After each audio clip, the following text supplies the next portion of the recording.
शेर दिल और शेर, ये दोनों चीज़ें बहुत फासला रखती है एक दूसरे से। 3 इडियट्स में फरहान के पिताजी ने कहा था कि अब्बा नहीं मानेंगे। हाँ, तो आपके अब्बा कैसे माने? हमारे अब्बा नहीं माने थे भाई। ये 3 जानवर जो है ना, top of the list, like wild boars, then elephants, then क्या कहते हैं ये अपने टाइगर्स, नहीं स्लॉथ बियर्स, रीच।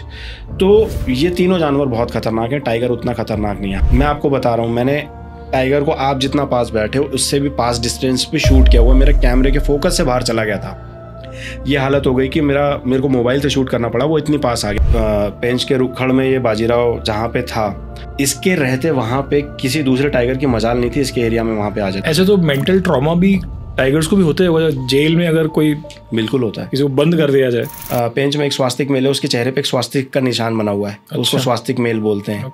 और एक मेल है जिसके फेस के पास ना एल का मार्क बना हुआ, तो उसको एल मार्क बोलते हैं। एक के ऊपर 4 का मार्क बना हुआ, उसको 4 मार्क बोलते हैं। अच्छा। तो इस तरीके से नामकरण हो जाता है। ठीक। और इसी मामले में, मतलब क्योंकि इस डायरेक्शन में एक बात कर रहा हूँ तो मैं एक और चीज़ ऐड करता हूँ। एक टाइगर था मुन्ना, जो कि काना में था। उसके माथे पे कैट लिखा था, पूरा कैट, CAT, इंग्लिश का।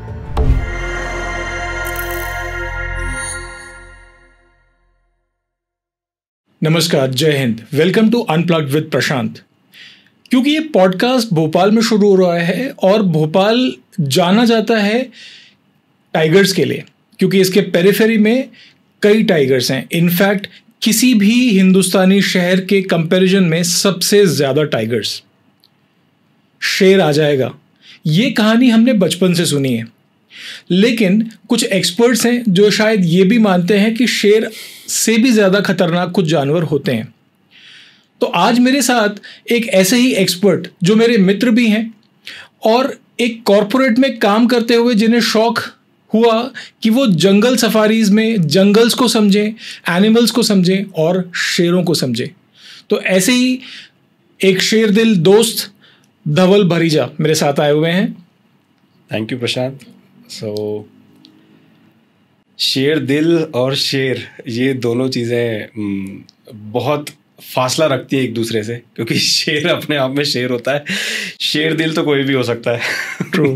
ठीक है, तो अच्छी बात है। बाकी हाँ, भोपाल एक बहुत ही, जैसा कि आपने बताया, खूबसूरत शहर, और जिसकी पेरिफेरी में इतने टाइगर्स या इतना नेचर या इतनी वाइल्ड लाइफ भरी पड़ी है। शायद ही कोई ऐसा शहर होगा इस पूरे देश में जहाँ पे इस तरीके से वाइल्ड लाइफ देखने को मिल जाए। मेरे से कई लोग अगर पूछते हैं तो मैं एक चीज़ ज़रूर बोलता हूँ उनसे कई बार कि आप रेलवे स्टेशन से 10 किलोमीटर भी नहीं आओगे, और अगर आपकी किस्मत अच्छी रही तो कुलार वाला जो एक पैच अपने उधर केरवा वाला जो पैच कनेक्ट करता है, आप वहाँ पे सही टाइम और सही मौके पे पहुँच गए तो शायद टाइगर साइटिंग हो जाए आपको। बिल्कुल, क्योंकि वहाँ पे वो जंगल जो है, राता पानी वाला जो केरवा वाला जो पीछे जो फॉरेस्ट लगा हुआ है, वो कनेक्ट करता है वहाँ पे। तो यार अपने आप में एक लेजेंडरी शहर जिसका इतिहास भी रिच है और वाइल्ड लाइफ भी रिच है। तो धवल जंगल क्यों? तो मैं दर्शकों की जानकारी के लिए बता दूं कि धवल और मैं NCC में साथ में थे, NCC सर्टिफिकेट में साथ में थे। ये बहुत अच्छे धावक थे और बहुत ही फिजिकली फिट, एंड हम दोनों की एस्पिरेशन थी कि हम दोनों NCC के बाद फोर्सेस में जाते। लेकिन कॉरपोरेट की दुनिया में हम दोनों ही आ गए। तो धवल, जब आप कॉरपोरेट में आ गए और जब आपने अपना जॉब शुरू किया कॉरपोरेट वर्ल्ड में, आपने मेट्रोज में आपने रहना शुरू किया, तो जंगलों की तरफ ये रुझान कब आ गया, कैसे आ गया, और इसके बारे में आप जरा बताइए। यार वो फौज के जो दिन थे ना, मैं आपको बताता हूँ। मतलब NCC फौज के जो पीरियड से हम बाहर निकले, उसके बाद मतलब मेरे अंदर वाइल्ड लाइफ का कीड़ा शुरू से रहा था, ठीक है। एंड उसके बाद जब जैसे जैसे कॉरपोरेट में गए तो शायद मेरे को वो बात अंदर से बार बार खटक रही थी या परेशान कर रही थी कि यार ये लाइफ नहीं देखी थी मैंने, क्योंकि मैं ऑफ कोर्स भोपाल में पला बड़ा हूँ, आपको पता ही है। तो मेरे मन में हमेशा एक नेचर से कनेक्टिविटी चाहिए रहती थी। तो अब वो दिल्ली एनसीआर में जब आप रहते हैं, तो जो लोग दिल्ली एनसीआर में रहते हैं वो जानते हैं कि यार वो नेचर से कनेक्टिविटी टूट जाती है, वो छूट जाती है। और ख़ास तौर से कोई यहाँ से अगर पला बड़ा होकर वहाँ जाके शिफ्ट वो भी जंगल है, पर वो कॉन्क्रीट का जंगल, वो कॉन्क्रीट का जंगल है। आपने बिल्कुल सही बोला। तो वो कॉन्क्रीट के जंगल ने ना मुझे अंदर से खाना शुरू किया। तो मेरे को जो मेरा एक कोर था, जो ऑफ कोर्स फौज, एयरक्राफ्ट्स, आई मीन ये सब चीज़ें तो अट्रैक्ट करती थी, but side by side parallelly wild life शुरू से था मेरे दिमाग में। तो जब वहाँ पे गया, अपने आप को बार बार असेस करता था, तो लगा कि नहीं यार, वाइल्ड लाइफ की तरफ मेरे को जाना चाहिए। शायद ये कह लो मेरी किस्मत अच्छी थी, नेचर ने मुझे अपनी तरफ खींच लिया। वहाँ मुझे कुछ ऐसे मौके लग गए जहाँ से मैं, क्योंकि जिम कॉर्बेट दिल्ली से पास में है, तो मैं कई बार जिम कॉर्बेट गया, या फिर मैं वहाँ पे आसपास और भी जो हमारे पार्क्स हैं वहाँ पे शिफ्ट मतलब गया। तो वो कनेक्शन बनता रहा, लेकिन उस कनेक्शन ने धीरे धीरे अंदर अपने आप को एक, जो कहते हैं ना, एक बेस बनाना शुरू कर दिया, एक स्ट्रेंथ देना शुरू कर दिया, आज से 15-20 साल पहले। और उसी से वहाँ से मेरी वाइल्ड लाइफ की जर्नी शुरू हो गई कि यार नहीं, मतलब मैं वाइल्ड लाइफ से कनेक्टेड रहूँगा, नेचर से कनेक्टेड रहूँगा। और आज से कुछ साल पहले जब मैंने खुद ने व्लॉग्स बनाना या मैंने खुद ने शूट करना शुरू किया, तो मुझे लगा कि यार मैं क्यों अकेला देख रहा हूँ, मैं 2 लोगों को भी दिखाता हूँ। तो मेरा इंटरेस्ट बस वहीं से बनता चला गया, और मैं खुद भी शूट करता रहा, और फिर अब धीरे धीरे करते करते कुछ अपॉर्चुनिटीज़ मिलने लगी, तो अब वाइल्ड लाइफ में घुस गए, एक तरीके से कह लो। तो जब आपने वाइल्ड लाइफ से जब आपका परिचय हुआ और आपने उसको डीप डाइव किया, उसके अंदर आप समझे कि एक्चुअली है क्या, और फिर आपने डिसाइड किया कि मैं इसे शूट करूँगा, और as a travel vlogger, as a wildlife vlogger, आप इसको यूट्यूब पे भी आपका चैनल है जो बहुत मतलब one of the best channels I have ever seen, जहाँ पर कि एक असली ओरिजिनल पिक्चर जंगल की पोर्ट्रे होती है, उसमें कुछ तामझाम नहीं, एक्चुअल जैसा है वैसा प्रेजेंट करते हैं। तो थोड़ा सा डिफरेंट सवाल है मेरा। 3 इडियट्स में फरहान के पिताजी ने कहा था कि अब्बा नहीं मानेंगे, हाँ, तो आपके अब्बा कैसे माने? हमारे अब्बा नहीं माने थे भाई, हमारे घर से कोई नहीं माना। घर के अलग पचड़े होते हैं, घर की अलग कहानियाँ होती हैं, यू नो। लेकिन बस ये था कि जो अंदर से जो आपका एक पैशन होता है ना, मैं मतलब सबको बोलता हूँ ये चीज़ कि जब आपका कोई इंटरेस्ट होता है तो आप उस पर काम नहीं करते, वो इंटरेस्ट आपको अपनी तरफ खींच लेता है। तो मेरे साथ भी वही हुआ, उस इंटरेस्ट ने मुझे अपनी तरफ खींचा despite of all the forces जो इसके अगेंस्ट में काम कर रही थी। लेकिन मैं करता रहा धीरे धीरे धीरे धीरे धीरे धीरे धीरे धीरे। और आज की डेट में हालत ये है कि अगर मैं महीने 2 महीने में सफारी पे या अपने ट्रैवल पे नहीं जाता हूँ तो मुझे अजीब सा लगता है। या वीकली या अभी थोड़ा सा मेरा पेस मैंने डाउन किया, मैंने खुद ने डाउन किया है। 2 हफ्ते में एक वीडियो अगर मैं नहीं निकालूँ वाइल्ड लाइफ का तो मुझे अजीब लगता है।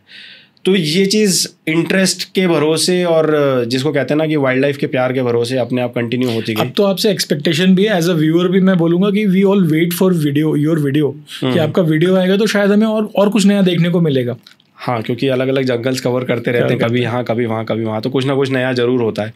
एंड आजकल थोड़ा सा स्टाइल भी चेंज किया है, तो ठीक है, देख रहे हैं कैसे चलता है। हमने बचपन से कहानी सुनी है, मम्मियाँ हमें और हमारे बड़े बुजुर्ग बोलते हैं कि खाना खा लो वरना शेर आ जाएगा। शेर बहुत खतरनाक जानवर है, ऐसा हमको सिखाया गया, ऐसा हम देखते भी हैं, हमने मूवीज़ में भी यही देखा है।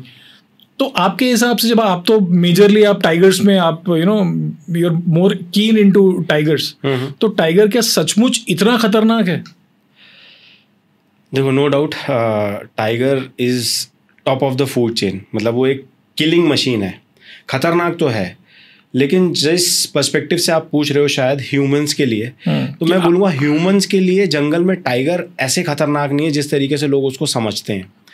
इसके लिए मैं थोड़ी सी नेगेटिव पब्लिसिटी जो टाइगर्स के बारे में या जो भी एनिमल्स हैं उनके बारे में हो रखी है, मैं थोड़ा सा इसको करेक्ट करना चाहूँगा। एक्चुअली मैं आपको मैं मतलब बताऊँ, आपकी जानकारी के लिए बताऊँ, और आप बड़ा हैरान हो गए इस सुन के। मैं आपसे एक क्वेश्चन पूछता हूँ, आप गैस करके मुझे बताओ कि व्हाट डू यू थिंक कि कौन सा एनिमल है वाइल्ड लाइफ में जो सबसे ज़्यादा ह्यूमन डेथ्स का जिम्मेदार है आपके हिसाब से? ये शेर ही है सर। हाँ, तो ये एक जनरल परसेप्शन है which is not right. Okay, ठीक है, तो टाइगर इज़ नॉट द, जिसको कहते हैं ना कि एक सबसे ज़्यादा रिस्पॉन्सिबल एनिमल, बल्कि ये towards the last of the list आता है ये, अगर मैं आपको बात करूँ तो। ओके, जो मेजर डेथ्स होती हैं human deaths man animal conflicts के केसेस में, वो होती हैं वाइल्ड बोर, जो कि जंगली सूअर होता है। लोगों को लगता नहीं है, लेकिन जंगली सूअर बहुत खतरनाक जानवर है। अगर जंगल में आपको जंगली सूअर मिल रहा है और अगर आप पैदल हैं, जैसे पेट्रोलिंग करने के लिए बीट वॉचर्स या फिर फॉरेस्ट गार्ड जाते हैं, इनको पता होता है। तो ये जंगली सूअर अगर आपके आमने सामने पड़ गया तो भाई साहब बहुत ज़्यादा डैमेज कर सकता है आपको। तो एक तो ये हो गया, दूसरा स्लॉथ बेयर हो गए जो हम भालू बोलते हैं, जिनको रीच भी बोलते हैं जिनको, एंड तीसरे एलिफेंट्स हो गए। अगर एलिफेंट आपको जंगल में मिल गया, हमारे एमपी में तो नहीं है, हमारे एमपी में सिर्फ संजय डुबरी में एलिफेंट मिलते हैं, बिकॉज वो भी रेसिडेंट नहीं है यहाँ के, छत्तीसगढ़ उड़ीसा के थ्रू यहाँ पे हमारे इधर संजय डुबरी में आते हैं, वो भी कुछ टाइम के लिए आते हैं, अभी धीरे धीरे उनका मूवमेंट बढ़ रहा है। बट एमपी में वैसे एलिफेंट्स नहीं है, तो एमपी की दिक्कत नहीं है। लेकिन जहाँ पे एलिफेंट्स हैं, जिन नेशनल पार्क्स या टाइगर रिजर्व में, वहाँ पे अगर एलिफेंट आपको मिल गया, एलिफेंट आपको मारेगा ही मारेगा। अगर आप जिप्सी विप्सी पे हो तो आप बच जाओगे, आप भाग सकते हो, लेकिन अगर आप पैदल एलिफेंट के आगे चले गए और कभी आमना सामना ऐसा गंदा वाला हो गया तो एलिफेंट फिर छोड़ता नहीं है, क्योंकि वो इतना बड़ा जानवर है और वो बड़ा होते हुए भी 40 किलोमीटर की स्पीड तक तो आराम से भाग लेता है। उसको तो भाग भी नहीं सकते टेक्निकली, उनके सामने नहीं भाग सकते। मतलब आप भागोगे इधर उधर, अब किस्मत रही तो बच जाओगे, लेकिन आप उनको पेस से बीट नहीं कर सकते, वो कवर कर लेंगे उतना पेस। और जंगल में उनके जो पैर होते हैं, जो पैड्स होते हैं, सॉफ्ट पैड्स होते हैं, वो जंगल में कहीं पे भी घुस सकते हैं। ठीक है, आप सोचो कि आप पेड़ पे चढ़ जाओ तो पेड़ तोड़ के आपको नीचे गिरा देगा। आप सोचो कि मैं छुप के कहीं इधर उधर चला जाऊं तो वो आपसे तेज भाग के आपको पकड़ लेगा। अगर उसने ठान लिया आपको मारने की तो आप बच नहीं पाओगे। तो इसीलिए ये 3 जानवर जो है ना, top of the list, like wild boars, then elephants, then क्या कहते हैं ये अपने टाइगर्स, नहीं स्लॉथ बेयर्स, रीच। तो ये तीनों जानवर बहुत खतरनाक हैं। टाइगर उतना खतरनाक नहीं है। मैं आपको बता रहा हूँ, मैंने टाइगर को आप जितना पास बैठे हो उससे भी पास डिस्टेंस पे शूट किया हुआ, मेरे कैमरे के फोकस से बाहर चला गया था। ये हालत हो गई कि मेरे को मोबाइल से शूट करना पड़ा, वो इतनी पास आ गया। हम कुछ नहीं कर सकते थे, आजू बाजू जिप्सी थी तो हम भाग नहीं सकते थे। अब रोड तो एक ही है, सब लोग देख रहे हैं, टाइगर वहाँ से निकल के मेरे पास आ जाएगा तो मैं कुछ नहीं कर सकता। तो इसमें क्या होता है कि अब टाइगर इतनी पास आके भी आपको कुछ नहीं कर रहा है, तो उससे उसका नेचर पता चलता है, राइट। हम उसकी फूड चेन का हिस्सा नहीं है। इंसान जो होते हैं, सिर्फ कुछ केसेस में, कुछ कॉन्फ्लिक्ट्स के केसेस में, जैसे जंगल में कोई ग्रेजिंग के लिए, कैटल ग्रेजिंग के लिए, जैसे ये गांव वाले होते हैं, मवेशी चराने ले जाते हैं, या फिर कोई जंगल में फ्रेश होने गया नेचर कॉल के लिए, तो उस केस में क्या होता है, ये लोग कई बार बैठ जाते हैं नीचे। इनफैक्ट आई थिंक तेंदूपत्ता बीनने के लिए भी झुकते हैं। हाँ। तेंदूपत्ता या फिर जो महुआ के फूल होते हैं, जो महुआ के फूल होते हैं, इनको बीनने के लिए भी जैसे झुकते हैं। तो उस केस में टाइगर को क्या लगता है कि ये कोई बंदर बैठा है, क्योंकि छोटा शिकार हो जाता है ना, हमारी बॉडी का साइज छोटा हो जाएगा, हम बैठे रहेंगे तो वो देख के उसको ऐसे लगेगा कि कोई लंगूर बैठा है, मंकी है, या फिर कोई छोटा जानवर है। वो समझ नहीं पाता इंसान है कि नहीं है, तो वो अटैक कर देता है। लेकिन मैक्सिमम केसेस में मैं आपको ये भी बता दूं, जब टाइगर अटैक कर देता है और गलती से इंसान को मार भी देता है, वो खाता नहीं है उसके बाद, मैक्सिमम केसेस में। कम केसेस ऐसे होते हैं जहाँ पे टाइगर खाता है और उसके बाद वो एक आध बार में अगर ऐसा कर भी लेना तो उसको बेनिफिट ऑफ डाउट दिया जाता है, वो हम उसको सीधे मैन ईटर नहीं बोल सकते। तो ये एक लोगों के अंदर मिसकंसेप्शन है कि टाइगर खतरनाक है, टाइगर ये है, टाइगर वो है। आप जो वाइल्ड लाइफ से रिलेटेड रूल्स हैं, आप इसको फॉलो करके अगर जंगल में सफारी करने जाते हैं, आप मेरी बात मानिए, आपको टाइगर से ज़्यादा खतरा हमेशा एलिफेंट, स्लॉथ बेयर और वाइल्ड बोर से रहेगा, इनसे नहीं रहेगा बिल्कुल भी। तो ये इस तरीके के, जिसको कहते हैं ना टाइगर, मतलब वाइल्ड लाइफ में कहावत है, जो लोग वाइल्ड लाइफ फॉलो करते हैं वो जानते होंगे, टाइगर एक जेंटलमैन है। टाइगर को एक जेंटलमैन कहा जाता है। उसको अगर 4 शिकार खड़े हैं, उसमें से एक को चूज करके किल करना है तो एक ही को चूज करेगा और उसके बाद बाकी 3 को हाथ भी नहीं लगाएगा। वो चले जाएंगे आजू बाजू से, बाजू से निकल जाएंगे, वो कुछ नहीं बोलेगा। लेकिन जो कहते हैं ना कि दूसरे जानवर हैं, वो अब डिफेंस के चक्कर में भी उन पे अटैक कर देते हैं। टाइगर को रिवेंजफुल अटैक नहीं कर रहा है, नहीं करेगा। वो उसको भूख लगी, वो टारगेट किया उसने, उसको खाने के लिए तभी करेगा, वो तभी करेगा। एम्बुश हंटर होता है वो, एम्बुश। और जब वो हंट करता है, आपको पता भी नहीं चलेगा वो कहाँ छुप के बैठा और क्या कर रहा है। टाइगर एक ऐसा शिकारी है, एम्बुश हंटर होता है। वो झाड़ियों में छुप के बैठेगा, तसल्ली से बैठेगा, आपका इंतजार करेगा। आप दूर हो, वो अटैक करेगा ही नहीं। आप जब तक उसके रडार में, उसकी रेंज में नहीं आ जाते, तब तक वो आपका इंतजार करेगा। जैसे आप उसके पास आ गए, अगर उसको अटैक करना है तो ही करेगा, नहीं तो नहीं करेगा। बाजू से भी निकल जाओगे, नहीं करेगा। मैक्सिमम स्पीड क्या होती है टाइगर की? Tiger can run up to 50 to 60 kilometre, maximum बता रहा हूँ। मतलब कोई बहुत ही लीन टाइगर होगा तो 60 किलोमीटर टच कर सकता है, यूजुअली लाइक 50 किलोमीटर के आसपास। तो टाइगर पेस से बीट नहीं करता किसी जानवर को। एम्बुश से बीट करता है। Surprise and attack. सरप्राइज और जिसको कहते हैं आपने एक्सेलरेशन जो बोला, क्योंकि वो क्विक, जैसे अगर वो अपने स्टैंड स्टिल पोजीशन से भी अगर वो कूदता है वो 18 फीट तो ऐसे ही कूद जाएगा। और मतलब टाइगर, जब तक आप वाइल्ड लाइफ में उसको देखोगे नहीं, आप उस जानवर के बारे में समझ नहीं सकते। जिन लोगों ने टाइगर को जू में देखा और वाइल्ड में नहीं देखा, तो आपने टाइगर नहीं देखा। आप ये कंसिडर करके चलना, जू का टाइगर देखने लायक चीज़ नहीं होती। इट इज़ इक्वलेंट टू घर में टेडी बेयर्स जो होते हैं टाइगर, वैसा कुछ नहीं, आपको पता ही नहीं उसके बारे में, कुछ नहीं पता आपको उसके बारे में। वाइल्ड में जाके देखो, तब आपको पता चलेगा, आप उसको सैल्यूट करके आओगे। आपके साथ जाने के लिए बहुत सारे दर्शक इच्छुक रहते हैं, बहुत सारे लोग। In fact now since you are my friend, तो मेरे पास भी बहुत कॉल्स आते हैं कि धवल के साथ हमको टाइगर सफारी पे जाना है। तो अगर आपके साथ किसी को टाइगर सफारी पे जाना है तो उनको क्या करना पड़ेगा? ओके, सो मेरे एक फ्रेंड है अपूर भाई, उनका एक चैनल है walk into the wild. उन्होंने एक रिसेंटली एक प्लेटफॉर्म डेवलप किया walkintothewild.in, और ऐप भी लॉन्च कर दिया walkintothewild.in, जिसमें थोड़ी बहुत मैंने भी हेल्प करी है, ज़्यादा नहीं बट थोड़ा सा, बहुत छोटा सा कंट्रीब्यूशन है। तो बट ये है कि मैं उनके साथ इस क्या कहते हैं चीज़ में मैं शुरू से कनेक्टेड रहा हूँ। तो एक जो कहते हैं ना, एक लगाव होता है किसी चीज़ से, तो मैं भी उस चीज़ को बड़ा क्या कहते हैं दिल से चाहता हूँ, दिल से उस चीज़ के बारे में हर चीज़ को कनेक्टेड हूँ। तो उनके ऐप में क्या है, उनने एक फीचर दिया है कि शेयर्ड सफारी करके, फिक्स डिपार्चर और शेयर्ड सफारी दोनों। वो इंडिया का पहला ऐसा ऐप है जहाँ पे लोग, जैसे आप भी अगर अपना सफारी पे जाना चाहते हैं, आप अपना खुद का ग्रुप बनाओ, आप अपना ग्रुप बनाओ, आप डाल दो कि मैं जा रहा हूँ सफारी पे इस डेट से इस डेट तक इस जगह पे, इसमें 6 सीट्स अवेलेबल हैं, मतलब एक तो आप ले लोगे तो 5 सीट अवेलेबल हैं, तो बाकी 5 लोग आपकी सफारी ज्वाइन कर सकते हैं। ओके, तो आप टिकट चूज करके एक साथ बना सकते हैं। हाँ, तो ऐसे ही मैं अगर जैसे जिनको चलना हो, तो मैं वहाँ पे मैंने अपने कुछ ग्रुप्स बना रखे हैं, क्योंकि क्या है, जैसा कि आपने बताया मैं कॉर्पोरेट में हूँ, तो ये मेरा कोई मतलब ब्रेड एंड बटर तो है नहीं, तो मैं अपने शौक के लिए और अपने इंटरेस्ट के लिए करता हूँ। इसी में अगर कुछ लोग जाना चाहते हैं तो वो मेरे ग्रुप ज्वाइन कर लेते हैं और आ जाते हैं, कनेक्ट करते हैं मुझसे, and then we go. In fact अगर आपको भी धवल के साथ जंगल सफारी पे जाना है और टाइगर की स्पॉटिंग करनी है, तो आप कमेंट में धवल लिखिए और आपका जो डिटेल्स हैं वो लिखिए, हम ये इन्फॉर्मेशन धवल तक पहुँचाएंगे और मे बी धवल आपको बिल्कुल कॉन्टैक्ट करेंगे। बिल्कुल।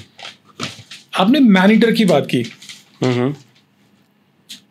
अभी रिसेंट एक केस हुआ है जहां पे बाजीराव नाम का जो टाइगर है, जो पेंच टाइगर रिजर्व से आई थिंक भोपाल ही लाया गया है, राइट, और उसको मैन ईटर का तमगा दे दिया गया कि भाई ये बड़ा खतरनाक है, मैन ईटर, आदमी आदमखोर शेर है ये बाजीराव। तो इस मतलब अभी आप बोल रहे हैं कि मैन ईटर नहीं होता, बट ये जो इन्फॉर्मेशन है ये अपने आप में बता रही है कि मैन ईटर टाइगर को पकड़ के लाया गया है। तो ये कॉन्ट्राडिक्टरी है, और ये हम भी जानना चाहेंगे, दर्शक भी जानना चाहेंगे जो देख रहे हैं व्यूअर्स, कि अगर मैन ईटर नहीं है तो हंटिंग क्यों होती है, और अगर मैन ईटर नहीं है तो ये बाजीराव को क्यों इसको पकड़ के लाया गया। And I have heard that Bajirao is a big cat. बहुत बड़ा कैट है यार वो मतलब पेंच टाइगर रिजर्व की ना शान था, अब है, मतलब कह लो, क्योंकि अब लेके आ गए। अभी आज हम 23 तारीख को शूट कर रहे हैं, ये 20 तारीख को ये केस हुआ जो आपने बात करी बाजीराव का। तो वैसे मैं आपकी जानकारी के लिए बता दूं, मतलब पेंच के रुखड़ में ये बाजीराव जहाँ पे था, इसके रहते वहाँ पे किसी दूसरे टाइगर की मजाल नहीं थी इसके एरिया में वहाँ पे आ जाए। दूसरे टाइगर की बात कर रहा हूँ, इंसान तो खैर मतलब बाकी जानवर तो अलग बात है। और इसको जिन लोगों ने सामने से देखा है वो बता सकते हैं कितना फेरोशियस टाइगर था ये। मतलब देखते हैं ना, कई लोगों का जैसे इंसानों में चेहरा डरावना होता है और भयानक लगते हैं, हालांकि हो सकता है नेचर बहुत सॉफ्ट हो, ये टाइगर वैसा टाइगर था। इसको देख के मतलब कोई भी डर जाए, इतना फेरोशियस टाइगर था। लेकिन साइड बाय साइड जेंटलमैन भी था, जैसे मैंने बताया, ऐसे फालतू हरकतें नहीं करता था। लेकिन सैडली अब मीडिया ने, लोगों ने, सबने इसके ऊपर एक मैन ईटर का टैग चिपका दिया, विच इज़ नॉट राइट। मैं नहीं मानता उस चीज़ को, क्योंकि हम लोग कोई नहीं है डिसाइड करने वाले कौन सा टाइगर मैन ईटर है, कौन सा टाइगर मैन ईटर नहीं है। इसके साथ अनफॉर्चुनेटली 2 केस हो गए। एक केस लास्ट नवंबर में हुआ था, जो वहीं रुखड़ के पास में एक गांव है, तो उसमें एक कैटल ग्रेजर, मतलब वही गांव वाले थे और वो अपनी मवेशी चराने गए थे। उनके साथ इसका क्या कांटेक्ट हुआ, कैसे हुआ, क्योंकि हम लोग कोई भी वहाँ प्रेजेंट नहीं होता, कोई कैमरास तो है नहीं, कोई एविडेंस है नहीं, तो कुछ कांटेक्ट में आए जिसकी वजह से इसने अटैक कर दिया एंड उनकी जान चली गई। एंड अभी लास्ट फ्राइडे को 20 तारीख को ऐसे ही एक केस और आया कि एक और कैटल ग्रेजर थे, वो गांव से जंगल में कैटल्स को लेके गए और टाइगर ने उनके ऊपर अटैक कर दिया। अब जब ऐसा केस हो जाता है तो डिपार्टमेंट प्रिकॉशनरी मेजर लेता है, और ऐसे केस में देखो पता क्या होता है, जब किसी भी टाइगर के ऊपर ये मैन ईटर का टैग लग गया, नॉट ओनली टाइगर्स, मैं इस केस में क्या कहते हैं इनकी बात करूंगा, लेपर्ड्स की भी बात करूंगा एंड इवन एलिफेंट्स की भी बात करूंगा, किसी भी एनिमल की बात करेंगे, मतलब let's not keep it specific to, हाँ let's not keep it specific to tigers. तो as per the wildlife protection act, department को इन जानवर्स को ऐसी प्लेसेस पे इनको ला के रखा जाता है ताकि इनकी देखभाल करी जाए, और एक तरीके से ये इनके लिए जेल है, जैसे इंसानों को जेल हो जाती है, उम्र कैद हो जाती है। अब इसके बाद इनको कभी भी वाइल्ड में नहीं छोड़ा जाएगा। तो ये एक बड़ी सैड स्टोरी हो जाती है। कई बार कई केसेस में ऐसा भी हो गया है कि अब जैसे क्योंकि गांव वालों से ना जानवर की जान को खतरा हो जाता है, उसको रेस्क्यू भी तो करना है, इसीलिए तो मैं वही बता रहा हूँ कि अब मैन ईटर का टैग लग गया या लोगों ने ब्लेम लगा दिया या जो भी हवा उड़ गई, अफवाह उड़ गई कि ये टाइगर जिम्मेदार है इस चीज़ के लिए या ये जानवर जिम्मेदार है, तो उस केस में डिपार्टमेंट को ना चाहते हुए भी जानवर की जान बचाने के लिए, तो गांव वाले क्या करते हैं, गांव वाले भोले होते हैं, उनको नहीं समझ में आता, उनको लग रहा है वो डर जाते हैं, तो जानवर को पॉइजन कर दिया जंगल में, उन कुछ उसके खाने में कुछ मिला के डाल दिया, या उसका शिकारी कर दिया, या उसको घेर के मार दिया, या कुछ भी कर दिया, तो जानवर की जान को खतरा है। तो इंडिया में वैसे ही टाइगर्स की पॉपुलेशन वैसे तो वर्ल्ड में सबसे ज़्यादा है, लेकिन वैसे तो कम ही है। तो अल्टीमेटली देखा जाए तो जानवर की जान बचाना जरूरी है, और tiger is the I mean national animal of India and schedule 1 animal है। तो इन सब के लिए तो भाई ये सब करना पड़ता है, तो इसीलिए इसको रेस्क्यू करने के लिए फिर ऐसे स्टेप्स लिए जाते हैं। ऐसे तो मेंटल ट्रॉमा भी टाइगर्स को भी होते हैं, जेल में अगर कोई, बिल्कुल होता है, किसी को बंद कर दिया जाए, बिल्कुल होता है। तो इसको मैं इस तरीके से बताना चाहूँगा।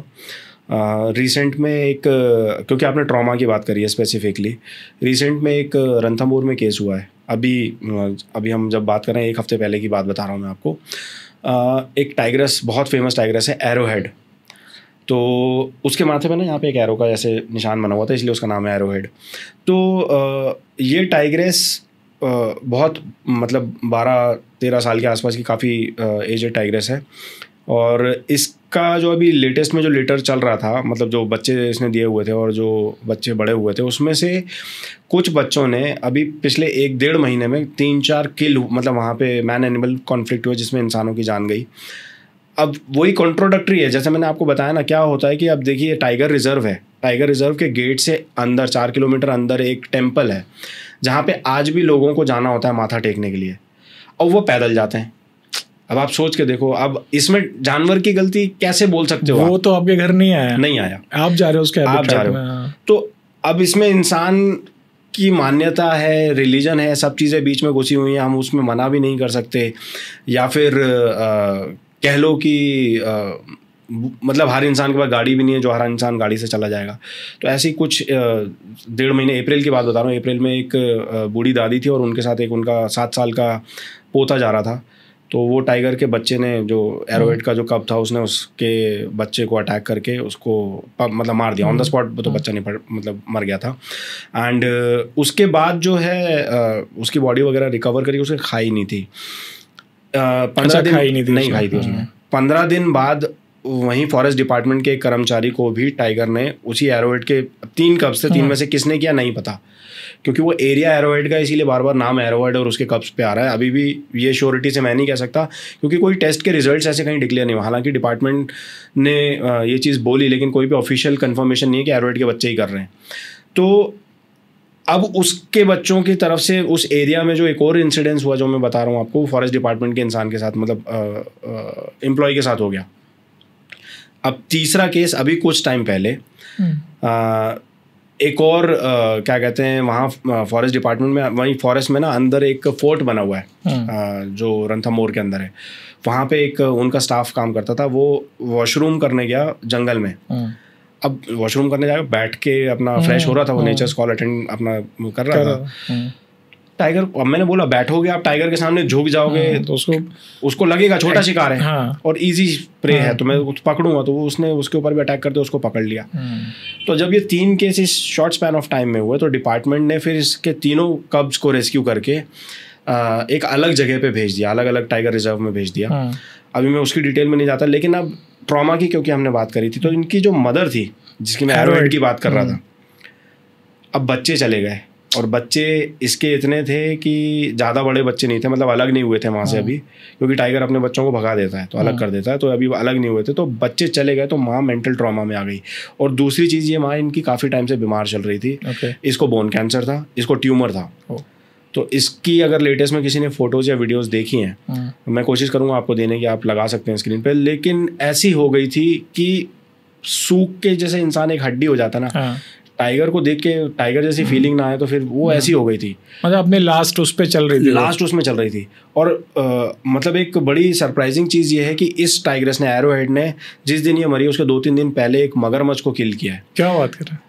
रणथंभौर में। तो आई थिंक इससे पहले सिर्फ मछली ने किया था, राइट? हाँ, मछली ने किया था, तो वो भी रणथंभौर की थी। तो रणथंभौर में क्योंकि मार्श क्रोकोडाइल हमारे पाए जाते हैं, तो वहाँ पे एक ऐसा हैबिटाट है कि भाई टाइगर्स भी सर्वाइव कर रहे हैं, क्रोकोडाइल भी हैं। तो मछली एक फेमस टाइग्रेस थी जिसने क्रोकोडाइल को किल किया था, और वो रिकॉर्ड हुआ था। हालांकि वाइल्ड में कई सारी चीज़ें ऐसी होती है जो रिकॉर्ड नहीं होती, तो पता नहीं, कोई एविडेंस नहीं है, लेकिन मछली का रिकॉर्डेड था।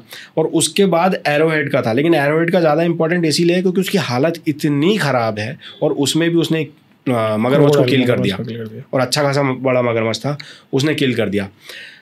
लेकिन बच्चों के जाते ही 2 दिन में वो ट्रॉमा से मर गई। तो जो अभी हमने ट्रॉमा की बात करी, मैंने इतना लंबा जो एग्जांपल दिया, वो ट्रॉमा ऐसा नहीं है कि सिर्फ इंसानों को रहता है, जानवरों को भी रहता है। आप उनकी लोकेशन शिफ्ट कर दो, आप उनका हैबिटाट चेंज कर दो, आप उनको कई बार तो जैसे ट्रैंकुलाइजेशन करते हैं टाइगर का, टाइगर ट्रैंकुलाइजेशन में भी दम तोड़ देते हैं, बिकॉज वो उस टाइम एक ट्रॉमा में जाते हैं, उनके लिए वो एक ट्रॉमा का फेज होता है। इसीलिए टाइगर ट्रैंकुलाइजेशन या किसी भी जानवर का tranquilization is a very very very tricky process.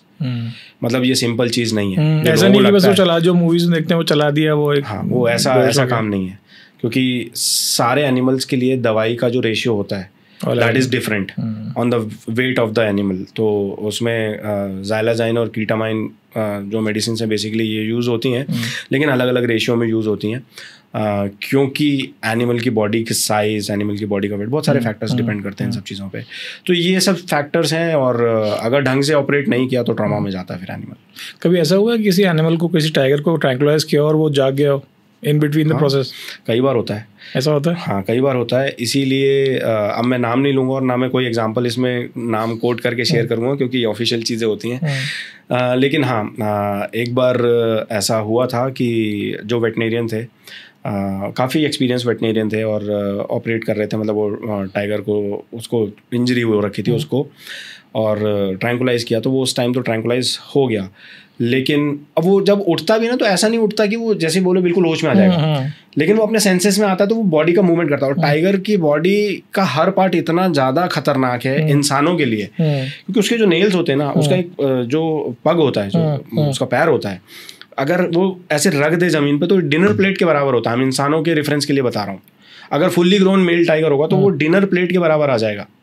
तो इस तरीके का अगर कोई टाइगर है और वो जब ऐसे हाथ पांव अपना चलाएगा नींद में या फिर उसमें, तो उसके जो नेल्स होते हैं ना, वो चाकू की तरह शार्प होते हैं, मतलब एकदम इस तरीके से काम करेंगे कि आपका मांस बिल्कुल फाड़ देंगे वो। तो ये खतरनाक चीज़ें होती हैं। एक झटका भी लगा तो आपका तो मतलब गया, वो आपकी बॉडी को यूं फाड़ देंगे। मतलब मेरे पास, मैं तो मतलब क्या बताऊं, मेरे पास तो इस तरीके की ऐसी इतनी सारी विटनेसेस हैं, एविडेंस हैं, स्टोरीज हैं, जहाँ पे इस तरीके से लोगों के साथ केस हो गए। लेकिन क्या करें, जानवर है, अब उसके साथ हम काम कर रहे हैं, वो तो हमारे घर पे आके हमें मार नहीं रहा, वहाँ उसको ऑपरेट करना है। तो इसीलिए बड़ा इसको जो है सेंसिटिव तरीके से हैंडल किया जाता है, एंड प्रोफेशनल ही कर सकते हैं, हर किसी के बस की बात भी नहीं। बस की बात नहीं है।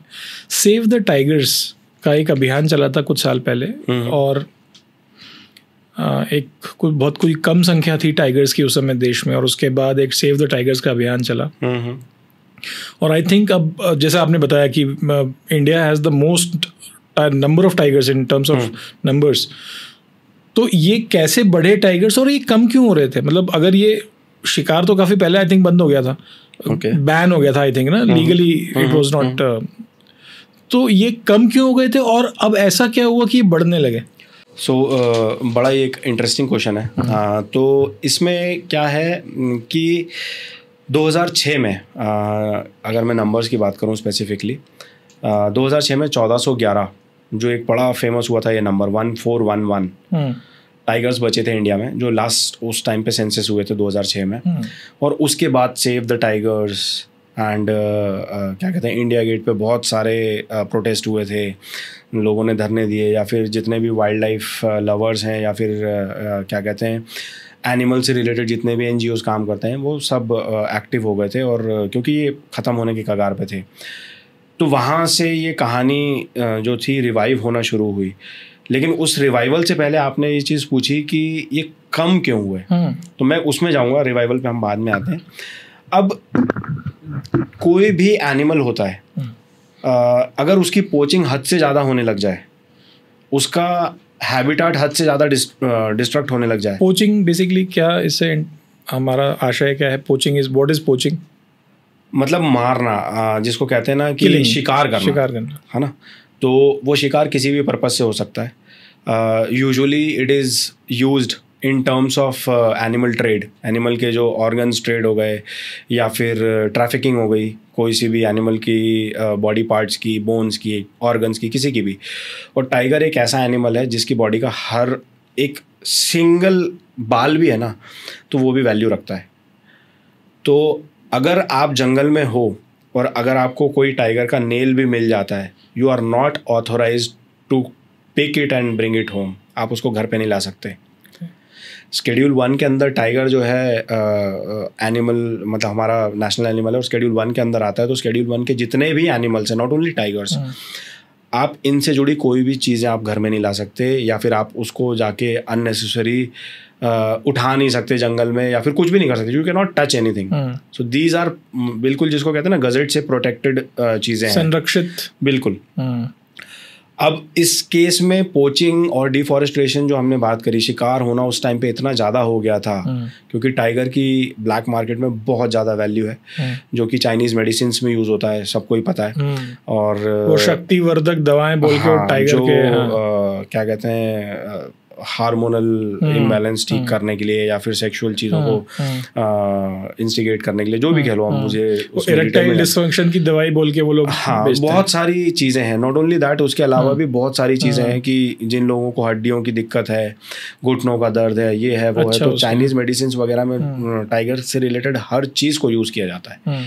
स्किन से लेके, उसके ऑर्गन से लेके, उसकी बोन से लेके, आप जो चीज़ सोच सकते हैं वो यूज़ होती है। इसका कोई साइंटिफिक प्रूफ है? टाइगर आई भी सुना होगा आपने, टाइगर आई सुना है हाँ, टाइगर आई, है ना। तो अब तो खैर वो ज्वेल्स में या फिर जेम्स में आने लग गया है, लेकिन ये चला पुराने ज़माने से। टाइगर आई एक्चुअली में टाइगर आई के उससे चलता हुआ आ रहा है, असली टाइगर। हाँ, क्योंकि वो उसको मानते थे गुड लक है।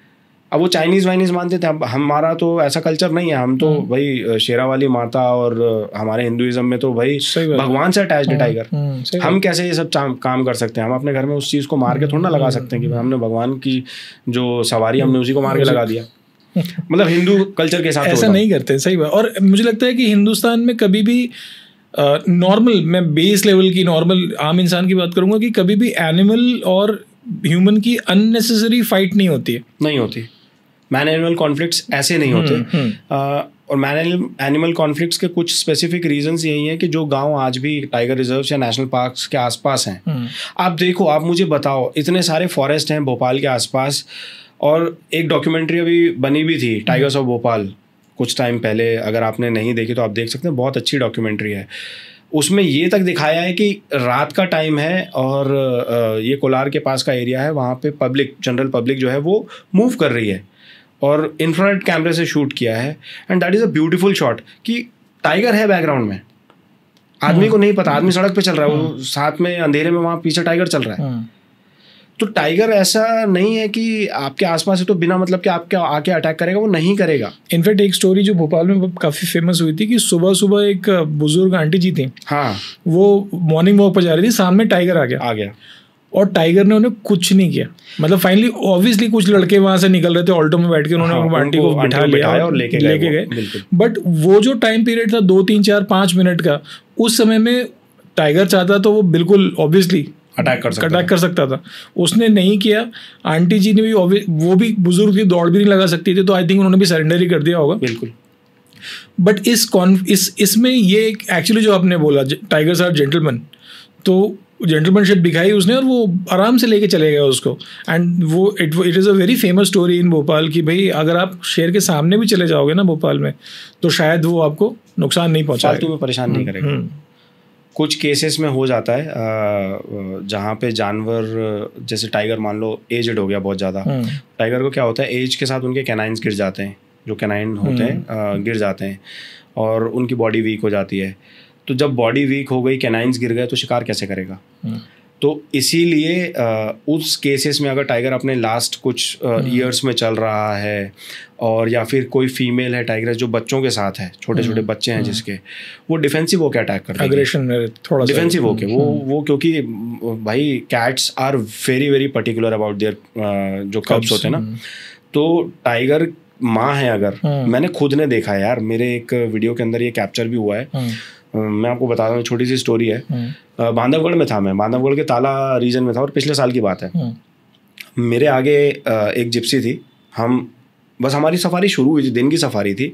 सफारी शुरू हुई थी और मुझे एक्सपेक्टेड नहीं था इतनी जल्दी टाइगर मिल जाएगा. 1-2 मिनट होंगे हद से हद तक, मतलब बांधवगढ़ के गेट से ताला गेट से हम ताला गेट से अंदर घुसे और अंदर जाते ही वहाँ पे एक जगह पड़ती है, क्या कहते हैं, मंदिर है वहाँ पे, मैं भूल रहा हूँ वो एरिया का नाम.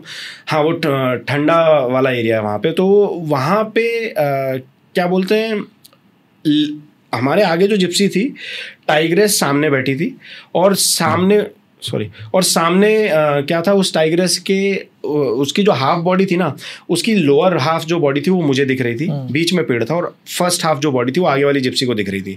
तो टाइग्रेस का फेस इनको दिख रहा था और मुझे उसका सेकंड हाफ पोर्शन दिख रहा था, मुझे उसका फेस नहीं दिख रहा था बिकॉज पेड़ था बीच में. अब मैं शूट करे जा रहा हूँ 10 मिनट हो गए थे और ये आगे जो जिप्सी पे थे ना, एक फैमिली थी, उसमें 3-4 लेडीज थी, एक दो गर्ल्स थी, 1-2 लेडीज थी और 1-2 जेंट्स थे. तो यार ये चीज़ बड़ी इंपॉर्टेंट हो जाती है जब हम जंगल में जाते हैं या वाइल्ड लाइफ में जाते हैं ना, तो एक डेकोरम मेंटेन करना पड़ता है. आप वहाँ पे जाके पार्क की तरह बिहेव नहीं कर सकते, या सर्कस की तरह बिहेव नहीं कर सकते, या मेले की तरह बिहेव नहीं कर सकते. हाँ ही लोग मोबाइल निकाल के अरे टाइगर, और घर पे वीडियो कॉल चल रहे हैं लोगों के, इस तरीके की हरकतें होती हैं कि अरे देख मेरे पीछे टाइगर बैठा है. अच्छी चीज़ें नहीं होती और एनिमल इन सब चीज़ों से परेशान होता है. तो वहाँ हाँ ही चल रही है, वीडियो कॉल चल रहा है घर वालों के साथ. हमने उनको मना भी किया कि प्लीज़, गाइड को बोला था मैंने कि इनको समझाओ ऐसा नहीं करो. अब क्या होता है कि टूरिस्ट जो होता है वो ऑफेंड हो जाता है. हम लोग एज ए टूरिस्ट या फिर हम भी एज ए गेस्ट जा रहे हैं तो हम नहीं बोल सकते ज़्यादा. तो हमने उनके गाइड को बोला, बट उन लोगों ने ज़्यादा उस पर जो कहते हैं तवज्जो नहीं दिया, इंपॉर्टेंस नहीं दी उस बात को. 10 मिनट तक मैंने शूट कर रहा था और बाई चांस वाली बात थी, उसके 1 मिनट पहले मैंने अपना कैमरा बंद किया था क्योंकि मैं बहुत देर से शूट कर रहा था. मैंने कहा आधी बॉडी क्या शूट करूँ मैं उसकी, निकलेगी चलेगी मैं शूट कर लूँगा. फिर मैं वेट करने लगा और मैंने जैसे ही अपना कैमरा बंद किया, आप मानोगे नहीं, वो करीब 20 फीट दूर होगी वो टाइग्रेस वहाँ से, झाड़ियों में वहाँ सामने बैठी थी, लेकिन सीधी क्लीन जगह थी.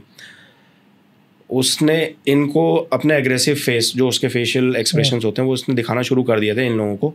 और इन लोगों को मतलब समझ नहीं आई वो चीज़. वो उड़ती हुई आई थी वहाँ से, उसने 18-20 फीट जो था उसने एक झटके में, 1 सेकंड में, प्रशांत मैं सच बता रहा हूँ 1 सेकंड का भी टाइम नहीं लगा होगा, वो उड़ती हुई आई, इनकी गाड़ी के पास तक आई और ग्राउल करती हुई आई, बहुत तेज दहाड़ती हुई आई. और ये लोग जो खड़े थे गाड़ी में, ये गिर के अपनी गाड़ी में ही बैठ गए, डर गए थे इतना ज़्यादा. ग्राउल करती हुई आई और इनकी गाड़ी के पास आके टर्न होके वहाँ से चली गई.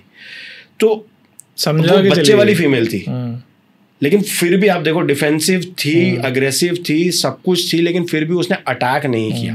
जो गंदा वाला तब कर सकती थी. वो चाहती तो 2 सेकंड में जिप्सी पे चढ़ जाती, 2-4 हाथ ऐसे मारती, 3-4 के तो हालत खराब हो जाती वहाँ पे.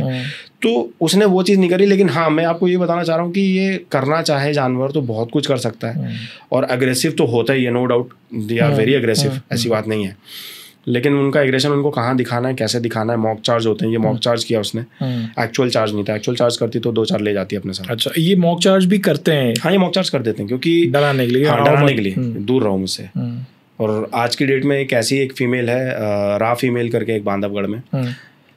यार वो लोगों का खून सुखा देती है. मैं बोलता हूँ वो खून सुखाने वाली टाइगर है. अच्छा. हाँ, तो उसका पता नहीं चलता, वो कभी भी मॉक चार्ज करती हुई आ जाती है. और लेकिन वो किसी को करती कुछ नहीं है. बस ये है कि जो टूरिस्ट जिसको उसके बारे में नहीं पता होता वो डर जाता है, उनकी हालत ख़राब हो जाती है. क्योंकि टाइग्रेस और वो उस तरीके की टाइग्रेस है, तो ठीक है। अब आपने एक बहुत फेमस टाइग्रेस का नाम लिया था, मछली। हाँ हाँ, तो ये मछली जो है, आई थिंक टाइगर्स के जो इंडिया का जो हिस्ट्री है उसमें उसका एक मुकाम है मछली का। तो मछली के बारे में कुछ बताइए। कुछ स्टोरीज बताइए मछली की, कि क्यों मछली इतनी पॉपुलर है। मछली एक्चुअली क्या था, देखो रणथंभौर में हमारे इंडिया में अगर मैं बात करूं, मतलब मैं इसको थोड़ा सा ना पीछे बैक ट्रैक करते हैं। और मछली का नाम मछली क्यों पड़ा, ये भी मैं पूछूंगा इसमें। हाँ, तो उसकी बॉडी पे ना एक मछली का आकार सा बना हुआ था, इसी वजह से, जैसे एरोहेड की बॉडी पे एरो बना हुआ था, उसकी बॉडी पे एक मछली का आकार सा बना हुआ था, इसीलिए उसका नाम मछली पड़ा था। एंड दूसरी चीज़, मतलब ये जितने भी टाइगर्स हैं ना, ऐसे यूनिक जो भी टाइगर्स होते हैं, जैसे आज की डेट में भी मैं बात करूं, पेंच में एक स्वास्तिक मेल है, उसके चेहरे पे एक स्वास्तिक का निशान बना हुआ है, तो उसको स्वास्तिक मेल बोलते हैं। और एक मेल है जिसके फेस के पास ना एल का मार्क बना हुआ, तो उसको एल मार्क बोलते हैं। एक के ऊपर 4 का मार्क बना हुआ, उसको 4 मार्क बोलते हैं। अच्छा। तो इस तरीके से नामकरण हो जाता है। और इसी मामले में, मतलब क्योंकि इस डायरेक्शन में एक बात कर रहा हूँ, तो मैं एक और चीज़ ऐड करता हूँ। एक टाइगर था मुन्ना, जो कि काना में था, उसके माथे पे कैट लिखा था, पूरा कैट, CAT। ओके, इंग्लिश का। अब आप सोच के देखो, नेचर है लेकिन बड़ा एक्चुअली। तो वो बड़ा फेमस था। और पूरा अगर वो, मतलब जैसे कहते हैं ना, ढंग से अगर वो बैठा हो सामने, आप सही एंगल पे हो, तो you can read it very clearly, cat. और जिस रा फीमेल की अभी मैं थोड़ी देर पहले बात कर रहा था, बड़ी एग्रेसिव है, उसके माथे पे ना यहाँ पे राम का रा, हिंदी वाला रा लिखा हुआ है। अच्छा। रा पूरा, म नहीं है, आखिरी में म नहीं है, लेकिन रा पूरा लिखा है, इसीलिए रा नाम हो गया, इसीलिए उसका नाम है रा फीमेल। तो ये टाइगरों के नाम इस तरीके से पड़ते हैं, और मछली का नाम भी इसी वजह से मछली पड़ा। अब रही बात ये लेजेंडरी टाइग्रेस क्यों है, जो मैं बैक ट्रैकिंग की बात कर रहा हूँ कि यार इसमें क्या था, ये जो कुछ नेशनल पार्क्स थे इंडिया के, आज से करीब 20 साल पहले की मैं बात करूँ, कॉर्बेट हो गया, रणथंभौर हो गया, देन आपका अगर मैं बात करूँ तो कान्हा हो गया, ये कुछ लेजेंडरी पार्क्स हैं इंडिया के, जिन्होंने इंडिया में टाइगर्स के कुनबे को, या फिर टाइगर्स के एक जो कहते हैं ना पॉपुलेशन को, बढ़ाया है। तो Ranthambore was one of the important park of India, और जहाँ पे सबसे ज़्यादा टूरिस्ट जाता था, क्योंकि वो एक गोल्डन ट्रायंगल में पड़ता है, जयपुर, रणथंभौर और वो राजस्थान का जो एरिया है, उदयपुर वाला जो एक पड़ता है, तो वहाँ के जितने भी टूर ऑपरेटर्स थे, फॉरेनर्स वहाँ बहुत आते हैं, तो वो ये रणथंभौर की सफारी जो है वहाँ ज़रूर क्लब करते थे। तो ज़्यादा से ज़्यादा फॉरेनर टूरिस्ट वहाँ पे आ रहा था, जिसकी वजह से ये टाइग्रेस वहाँ पे जो थी, इसने एक बार क्रोकोडाइल को किल किया, जैसा मैंने आपको बताया, तो ये फेमस हो गई, और फॉरेनर्स आते थे तो फिर भाई मगरमच्छ मार दिया, हाँ मगरमच्छ मार दिया, और मछली है, और मछली है। तो अब क्या होता है, माउथ पब्लिसिटी होती है, तो वो फॉरेनर्स जब बाहर जाके बताते थे, दूसरे लोग भी आते थे, तो ये रणथंभौर का नाम चल पड़ा, और टाइगर्स की साइटिंग वहाँ होती थी। लैंडस्केप बहुत अच्छा है, आप आज भी जाओगे रणथंभौर में, बहुत अच्छी साइटिंग होगी आपको। तो जो कहते हैं ना कि पार्क एक टूरिस्ट का बहुत ज़्यादा आना वहाँ पे, ऐसे तो हमारे पास भी बहुत अच्छे अच्छे दूसरे पार्क्स हैं, जैसे अगर मैं बात करूँ आपको, Pench is a very beautiful national park, but foreigner tourist कम आता है, अभी तो फिर भी आने लगे। मैं आज से 20 साल पहले की बात करूँ तो बहुत ही कम आएगा। तो ऐसे केसेस में कुछ जो ये पार्क रहे, जैसे कॉर्बेट रहा, जैसे कान्हा रहा, या जैसे रणथंभौर रहा, ये तीनों का मैंने एग्जाम्पल लिया, इधर फॉरेनर टूरिस्ट आता था, शुरू से ही आता था। तो इसीलिए ये पार्क के नाम ना शुरू से बहुत ज़्यादा चले हुए। और मछली, क्योंकि वहाँ पे उसने ऐसा काम किया हुआ था, तो भाई नाम तो होना ही था, नाम तो होना ही था। फिर मछली का भी नाम हुआ, रणथंभौर का भी नाम हुआ, टूरिस्ट भी आया। और ऐसी एक कॉर्बेट की एक टाइग्रेस थी, शर्मीली, अच्छा, जिसको कहते हैं कि one of the most photographed tiger. तो मछली को भी कहते हैं और शर्मीली को भी कहते हैं। नाम उसका शर्मीली था, लेकिन वो गाड़ियों के पास आके ऐसे बैठ जाती थी, बिल्कुल उसको कोई शर्म नहीं थी, वो कोई मतलब नहीं था, वो गाड़ियों को, डियर को हंट करने के लिए गाड़ियों को यूज़ करती थी। अच्छा, हाँ, चुप के बैठे थी गाड़ी के पीछे। अच्छा, ओके। एम्बुश करती थी गाड़ी के पीछे बैठ के, डियर वहाँ घूम रहा होता, उसको पता ही नहीं होता टाइगर गाड़ी के पीछे बैठा है। तो कहने का मतलब यह है कि इस तरीके के टाइगर्स रहे हैं हमारे इंडिया में। और 2006 से 1411 से आज 2022 में जो लास्ट सेंसस हुए हमारे इंडिया में, 3167 का फिगर आया था 2022 में। आज हम 2025 में बैठ के बात कर रहे हैं, तो ये 4000 प्लस आराम से जा चुका है। मैं मतलब आज की डेट में बता रहा हूँ, 4000 प्लस का फिगर आराम से जा चुका है। एंड उसके बावजूद भी जो कहते हैं ना कि टाइगर्स की जो पॉपुलेशन काउंट होती है और फॉरेस्ट होता है उसको काउंट किया जाता है पर स्क्वायर किलोमीटर में कितने टाइगर हैं, आपका जो पार्क का एरिया है उसके हिसाब से। तो यूजुअली कई सारे पार्क्स में ऐसा देखा जा रहा है आज की डेट में कि टाइगर्स की पॉपुलेशन बहुत ज़्यादा बढ़ गई है, जितना उनका एरिया नहीं है, जो फॉरेस्ट का जो एरिया है जितना वो हैंडल कर सकता है उतना जितने टाइगर उसमें सर्वाइव कर सकते हैं उससे ज़्यादा हो गए। फिर तो टेरिटोरियल फाइट्स के भी चांसेस, टेरिटोरियल फाइट्स तो होती हैं, उसमें तो कोई क्वेश्चन ही नहीं है। लेकिन मैं मैन एनिमल कॉन्फ्लिक्ट के बारे में बताने की कोशिश कर रहा था कि आप ये देखो ज़्यादा हो गए हैं फिर भी इतने केसेस नहीं होते, खतरनाक जो हम बात कर रहे थे फिर भी इतने केसेस नहीं होते। अब टाइगर कभी निकल के बाहर नहीं आता, वो सड़क पे घूमता हुआ आपको नहीं मिलेगा, इक्का दुक्का कोई केस इधर उधर कहीं हो गया तो हो गया, वो भी हाईवे पे मिलेगा आपको, वो शहरों में नहीं आता। अगर आना होता तो भोपाल में सबसे ज्यादा आ रहा होता और कहीं नहीं होता। फिर सही बात है, नहीं आ रहे हैं, कभी नहीं मिलेंगे आपको। लेकिन बट यही है कि लोगों का एक जो मन में डर रहा या फिर मैन एनिमल कॉन्फ्लिक्ट के केसेस को लेके जो लोगों ने एक अपने अंदर एक वो बना ली, एक अजम्पशन बना लिया एक, तो ठीक है अब उसके चलते चीज़ें चल रही हैं। और हमारा यही कोशिश है कि वाइल्ड लाइफ को फॉलो करते करते और नेचर और इन सब चीज़ों को फॉलो करते करते अपना एक ऐसा पॉजिटिव मैसेज और इम्पैक्ट अपनी कम्युनिटी में क्रिएट करें जिससे लोग समझ सकें कि भैया खतरनाक जानवर नहीं है, आप इसको बिल्कुल देखने जाओ, वाइल्ड लाइफ के रूल्स फॉलो करो, एंजॉय करो, बहुत मज़ा आएगा। आप अच्छा, वाइल्ड लाइफ में जो इंटरेस्ट रखते हैं वो लोग कहते हैं कि सारे शेर एक तरफ और एमपी के शेर एक तरफ। अच्छा, ऐसा क्यों, मतलब ऐसा क्या है एमपी के शेरों में? हाँ, मतलब मैं इसको ना सेकंड नंबर पे रखूँगा। फर्स्ट नंबर पे क्योंकि जो आपने कॉन्टेक्स्ट दिया ना, मैं कॉन्टेक्स्ट के ऊपर जा रहा हूँ, मैं क्वेश्चन की बात नहीं कर रहा, कॉन्टेक्स्ट साइज़ का है ये। ओके। क्योंकि एमपी के जो टाइगर्स हैं इनका साइज़ बहुत अच्छा है, स्पेसिफिकली मेल्स और इवन फीमेल्स भी। मैंने खुद ने जो देखा, मैं इतने टाइगर्स को खुद शूट कर चुका हूँ यार। बाकी जगहों की फीमेल, मैं कॉर्बेट की बात करूँ या फिर अगर मैं दूसरे पार्क्स की भी बात करूं तो जो फीमेल का साइज़ है वो छोटा है। उत्तराखंड में अगर मैं कहीं की भी बात कर लूँ, राजा जी की बात कर लो, कॉर्बेट की बात कर लो, इक्का दुक्का टाइगर बड़े मिल जाएंगे आपको, ऐसा नहीं है कि वहाँ हमेशा ही छोटे टाइगर मिलेंगे आपको, इक्का दुक्का टाइगर बड़े मिल जाएंगे। लेकिन यूजुअली जो देखा गया है ना वो छोटा साइज़ है। अच्छा। एमपी में जो टाइग्रेस हैं या जो टाइगर हैं इनका जीन पूल ही अलग है यार, they are really massive. Okay, मतलब आप उसको अगर एक बड़े मेल टाइगर को अगर आप देख लोगे तब आपको समझ में आएगा ये भैंस को आराम से मार लेगा। इसको आप भैंस का साइज तो सबने देखा है ऑब्वियसली, तो अगर एक भैंस को मारना है टाइगर को तो होना चाहिए ना। और टाइगर मारने के बाद ना उसको वहीं पे नहीं खाता, मैं आपको एक चीज बताऊं, 1-1 किलोमीटर खींच के घसीट के ले जाता है। अब आप उसके साइज सोचो, उसका फिर सोचो वो किस तरीके का जानवर होगा। ह्यूमन के सामने खड़ा हो जाए तो क्या डिफरेंस दिखेगा, क्या दिखेगा? देखो मैं आपको वैसे बता दूं कि जो हमारे रॉयल बंगाल टाइगर इंडिया में जो मिलते हैं, मतलब इनका जो बॉडी वेट जो होता है वो मैक्सिमम 280 किलो तक जा सकता है, जो देखा गया है।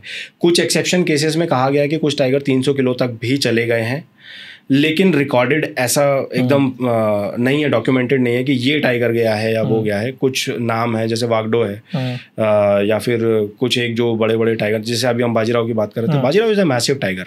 मुझे अभी नहीं पता इसका वेट कितना, बट मैं इसके बारे में जल्दी मतलब शेयर करूंगा इन्फॉर्मेशन कि ये टाइगर कितना बड़ा रहा और क्या रहा। लेकिन इतने बड़े टाइगर्स हैं तो देख के अलग से पता चलता है कि यार ये एक किलिंग मशीन है और इसके सामने बड़े से बड़ा जानवर भी आ जाएगा तो ये अगर मारना चाहेगा तो आराम से मार। इंसान तो बहुत छोटा है उसके सामने। इंसान, मैं साइज़ पे भी जो आपने बात बोली थी कि टाइगर की जो बॉडी का जो साइज़ होता है ना रॉयल बंगाल टाइगर का, 6 फीट तक, उसके हेड से लेके उसकी टेल की स्टार्टिंग तक, मतलब उसकी बॉडी ख़त्म होने तक 6 फीट तक आराम से होता है और टेल अगेन 3 फीट की।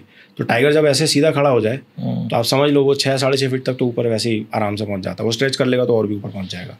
और मेरे ख्याल से ह्यूमन का एवरेज वेट 70-80 किलो है, 70-80 और वो 200-300 किलो का टाइगर है। जो एक मेल टाइगर है वो आप मान के चलो एमपी में जो मेल टाइगर है 220 प्लस, ठीक है, और कुछ अच्छे मेल टाइगर हैं 250 प्लस। और बस फिर जब इस तरीके का टाइगर होता है तो फिर आप इससे बड़े टाइगर फिर अगर आपको देखना तो आपको हमारे उत्तराखंड में जो उत्तराखंड कह रहा हूँ, जो यूपी और उत्तराखंड की उसमें जो लगा हुआ है, बॉर्डर पे लगा हुआ है, किशनपुर और दुधवा और पीलीभीत, ये जो बेल्ट है यहाँ पे कहा जाता है कि साइबेरियन टाइगर की जीन पूल के टाइगर्स मौजूद हैं और साइबेरियन टाइगर्स वर्ल्ड के सबसे बड़े टाइगर्स हैं। तो ऑफ कोर्स तो इसी चक्कर में अगर आप देखोगे तो पीलीभीत और स्पेसिफिकली अगर मैं बात करूँ तो पीलीभीत के जो टाइगर्स हैं और दुधवा उधर के किशनपुर के जो टाइगर्स हैं, ये टाइगर्स सबसे बड़े टाइगर्स माने जाते हैं। कुछ टाइगर्स ऐसे हैं जो बहुत ही ज़्यादा मैसिव हैं। तो ठीक है, अभी देखते हैं। तो आपने बात की रॉयल बंगाल टाइगर की, एक और टाइगर है जो बहुत फेमस है, जिसके एक बुकर अवार्ड विजेता बुक भी लिखी गई, द वाइट टाइगर। अच्छा, तो ये वाइट टाइगर क्या है, मतलब कहाँ से आता है? क्या कोई मतलब स्पेसिफिक कैटेगरी है या कोई जीन पूल है जैसे आपने बोला टाइगर्स का, या मतलब एक रैंडम चीज़ है कि ये हो गया गलती से ऐसा? ओके, सो सबसे पहले तो वाइट टाइगर कोई अलग स्पीसी नहीं है, और ना ही कोई भी दूसरा एनिमल जिसमें जैसे एल्बाइनो बोलते हैं उसको। अच्छा। तो हाँ, एल्बाइनो कोई भी अलग, जैसे डियर्स में भी होते हैं। अगर मैं आपको बात करूँ तो जैसे ब्लैक बक्स होते हैं, आपने सुना होगा, वही ब्लैक बक की स्पीसी में वाइट वाले डियर्स भी होते हैं जिनको एल्बाइनो बोलते हैं। तो जो भी एनिमल वाइट हो जा रहा है उसको हम एल्बाइनो बोलते हैं। तो ये जो टाइगर है, जो आपने बोला वाइट टाइगर है, एक्चुअली इसकी जो ओरिजिन जो मानी जाती है 1951-52 में, ये मानी जाती है संजय डोबरी टाइगर रिजर्व, हमारे एमपी से ही। अच्छा। हाँ, महाराजा मार्तंड सिंह जी थे, उनके पास एक टाइगरेस थी, मोहिनी। ये रीवा के आसपास, मोहन, हाँ, मोहन टाइगर था, मेल। तो वो सबसे पहला मेल टाइगर पैदा हुआ था वाइट, और उन्होंने मतलब उससे आज जो माना जाता है कि उसका जो वंश है, हाँ, जो वाइल्ड में जितने भी वाइट टाइगर्स हैं वो उसी की ब्रीड है, क्योंकि सबसे पहला रिकॉर्डेड वही है, वो महाराजा ने अपने पास रखा हुआ था। तो उसके बाद, और उस टाइगर को अमेरिका को उन्होंने गिफ्ट में दे दिया था। वैसे जैसे आपको जानकारी के लिए बता दूं, उस टाइम पे पता नहीं कितने डॉलर में दिया था वो मुझे याद नहीं है, बट हाँ, उन्होंने कुछ डॉलर्स के उसमें वो टाइगर अमेरिका को दे दिया था। लेकिन उसका जो जीन पूल रहा यहाँ पे, क्योंकि वो काफ़ी ब्रीडिंग हुई थी उसकी यहाँ पे, और उसके बाद जितने भी टाइगर्स यहाँ वाइट टाइगर्स हो रहे हैं, क्योंकि जंगल में वाइट टाइगर्स नहीं होते। अच्छा, जंगल में अगर वाइट टाइगर होगा तो वो मर जाएगा, खुद ही मर जाएगा। क्यों? क्या होता है कि डियर जो होता है वो जो उसका जो विजन होता है ना, वो डाइक्रोमैटिक विजन होता है, मतलब वो 2 कलर्स देख पाता है। तो डियर के परसेप्शन से जो दुनिया उसको दिखती है वो ग्रीन दिखती है, डियर की आंखों से। जो सांबर डियर, स्पॉटेड डियर की हम बात करें तो अब घास भी हरी, और जब डाइक्रोमैटिक और ग्रीन विजन की जब मैं बात कर रहा हूँ तो डियर को जो ऑरेंज कलर है वो ग्रीन दिखता है। अच्छा, मैं मतलब आप सोच के देखो ना, प्रकृति ने टाइगर को ऑरेंज ही क्यों बनाया? काला बना सकती थी, सही बात, नीला बना सकती थी, जो आपने बोला वाइट बना सकती थी, नहीं बनाया ना, ऑरेंज ही क्यों बनाया? ऑरेंज का रीजन ये है क्योंकि डियर्स जो उसके शिकार है, जो उसका जो फूड है, उसका विजन ग्रीन है। तो इसीलिए अब जब डियर जो देखता है टाइगर को, तो वो झाड़ियों में या ग्रास में जब बैठता है तो वो सब हरा हरा दिखता है, उसको नहीं समझ में आता वहाँ कुछ बैठा है। डियर के सामने भी अगर टाइगर बैठा हुआ तो टाइगर डियर नहीं पहचान पाता जब तक टाइगर मूवमेंट नहीं करेगा। जहाँ टाइगर ने मूवमेंट करी, डियर फट से पहचान लेगा कि यहाँ कुछ मूव हुआ है, वो खतरा, वो अपना कॉल दे देगा, वो भाग जाएगा वहाँ से, सबको अलर्ट कर देगा, वो भाग जाएगा। टाइगर की बॉडी पे जो कलर, जैसा मैंने बताया, ऑरेंज कलर और ब्लैक कलर, जो हम नॉर्मल बंगाल टाइगर की बात कर रहे हैं, ऑरेंज कलर प्रोड्यूस करता है फियोमेलेनिन, और जो ब्लैक कलर होता है वो जो जीन प्रोड्यूस करता है उसका नाम होता है यूमेलेनिन। अब जो टाइगर है, अगर आप उस वाइट टाइगर को गौर से देखोगे तो उसकी बॉडी पे आपको ब्लैक स्ट्राइप्स तो दिखेंगी, लेकिन ऑरेंज कलर नहीं है। तो अगर मैं जो ऑरेंज कलर वाले टाइगर की बॉडी से ऑरेंज कलर हटा के वाइट से रिप्लेस कर दूं तो वो वाइट टाइगर बन जाएगा, जो आप देखते हो, मतलब आपने चिड़ियाघर में या जू वगैरह में देखा होगा। तो यही हो रहा है कि ये यू मेलेनिन जो ब्लैक कलर प्रोड्यूस कर रहा है, वो ब्लैक कलर पिगमेंटेशन जो है वो प्रोड्यूस नहीं कर पा रहा, वो जीन प्रोड्यूस नहीं कर पा रहा। तो जिसकी वजह से इसकी बॉडी में मेलेनिन प्रोड्यूस नहीं हो रहा। और मेलेनिन हम सबकी बॉडी में होता है, आपकी बॉडी में भी होगा, मेरी बॉडी में भी होगा। हमारे जो बालों का जो कलर ब्लैक है, हमारी आई के रेटिना का कलर जो ब्लैक है, that is because of melanin only. और कई जो अफ्रीकन ओरिजिन जो कंट्रीज में जो लोग हैं वो ब्लैक होते हैं, उनकी बॉडी में मेलेनिन बहुत ज़्यादा प्रोड्यूस होता है, तो इसी वजह से वो लोग ब्लैक हो जाते हैं। तो अब टाइगर के केस में वहाँ पे उस स्पेसिफिकली वाइट टाइगर के केस में वो जीन के अंदर म्यूटेशन होने की वजह से वो ब्लैक कलर प्रोड्यूस नहीं कर पाता, तो यू मेलेनिन जो जीन है वो सप्रेस हो जाता है, और फियोमेलेनिन अपनी जगह पर रहता है। तो ब्लैक स्ट्राइप्स तो रहती हैं, लेकिन ऑरेंज कलर वाइट हो जाता है, तो इसीलिए वो डियर को दिख जाता है फिर। और वो हंट के दौरान, भाई अब वाइट टाइगर है तो वो तो अलग से फ्लैश मारेगा ना, तो ग्रीन के अंदर वो फ्लैश दिखेगा उसको, ग्रीन और वाइट अलग अलग दिखेगा, तो वो समझ जाता है, तो वो फिर शिकार नहीं कर पाता एक्चुअली। टाइगर उतना ही डेंजरस है, टाइगर बिल्कुल वैसा ही है। और मतलब कई केसेस में ये भी माना जाता है जो वाइट टाइगर्स जो पैदा होते हैं ना, दे आर जेनेटिकली म्यूटेटेड, या फिर जैसे मैं बता रहा हूँ इनकी बॉडी में जेनेटिक चेंजेस होते हैं, तो they are not as good as the normal जो टाइगर्स होते हैं। तो इसीलिए उनकी जो प्रोबेबिलिटी ऑफ लिविंग है वो कम हो जाती है। तो ऐसे में क्या होता है, अगर कोई वाइट टाइगर अगर जंगल में पैदा हुआ और डिपार्टमेंट को पता चल गया तो वो उसको लाके जैसे वन विहार हो गया या फिर ऐसे ही जो अलग अलग पार्क्स वगैरह हैं वहाँ पे ले जाते हैं ताकि उसकी टेक केयर करके उसको एटलीस्ट जू में रख के सर्वाइव करा सकें।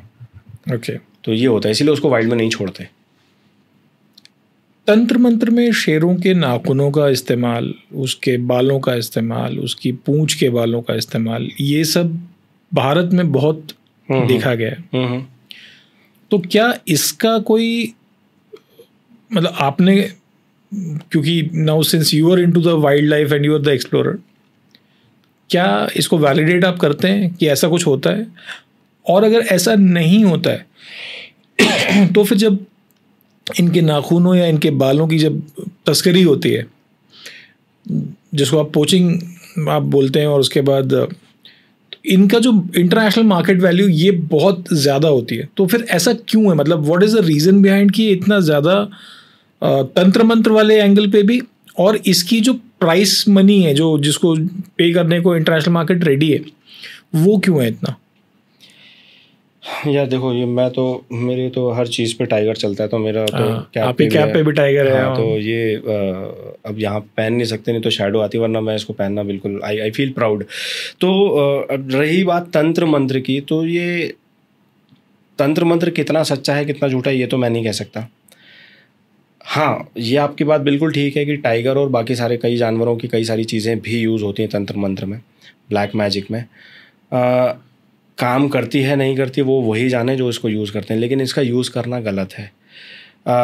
टाइगर की बॉडी का हर पार्ट, इवन हड्डियाँ भी जो होती हैं वो भी यूज़ होती हैं तंत्र मंत्र में, और ये एक बहुत बड़ा रीज़न है साइड बाय साइड पोचिंग के, कि जो गांव वाले हैं जैसे पैसे के लिए तो मार दिया, ठीक है, पोचिंग कर दी चाइनीज़ मतलब ट्रैफिकिंग के लिए, लेकिन कई लोग जैसे वो अपने घरों पे दीवारों में टांग देते हैं।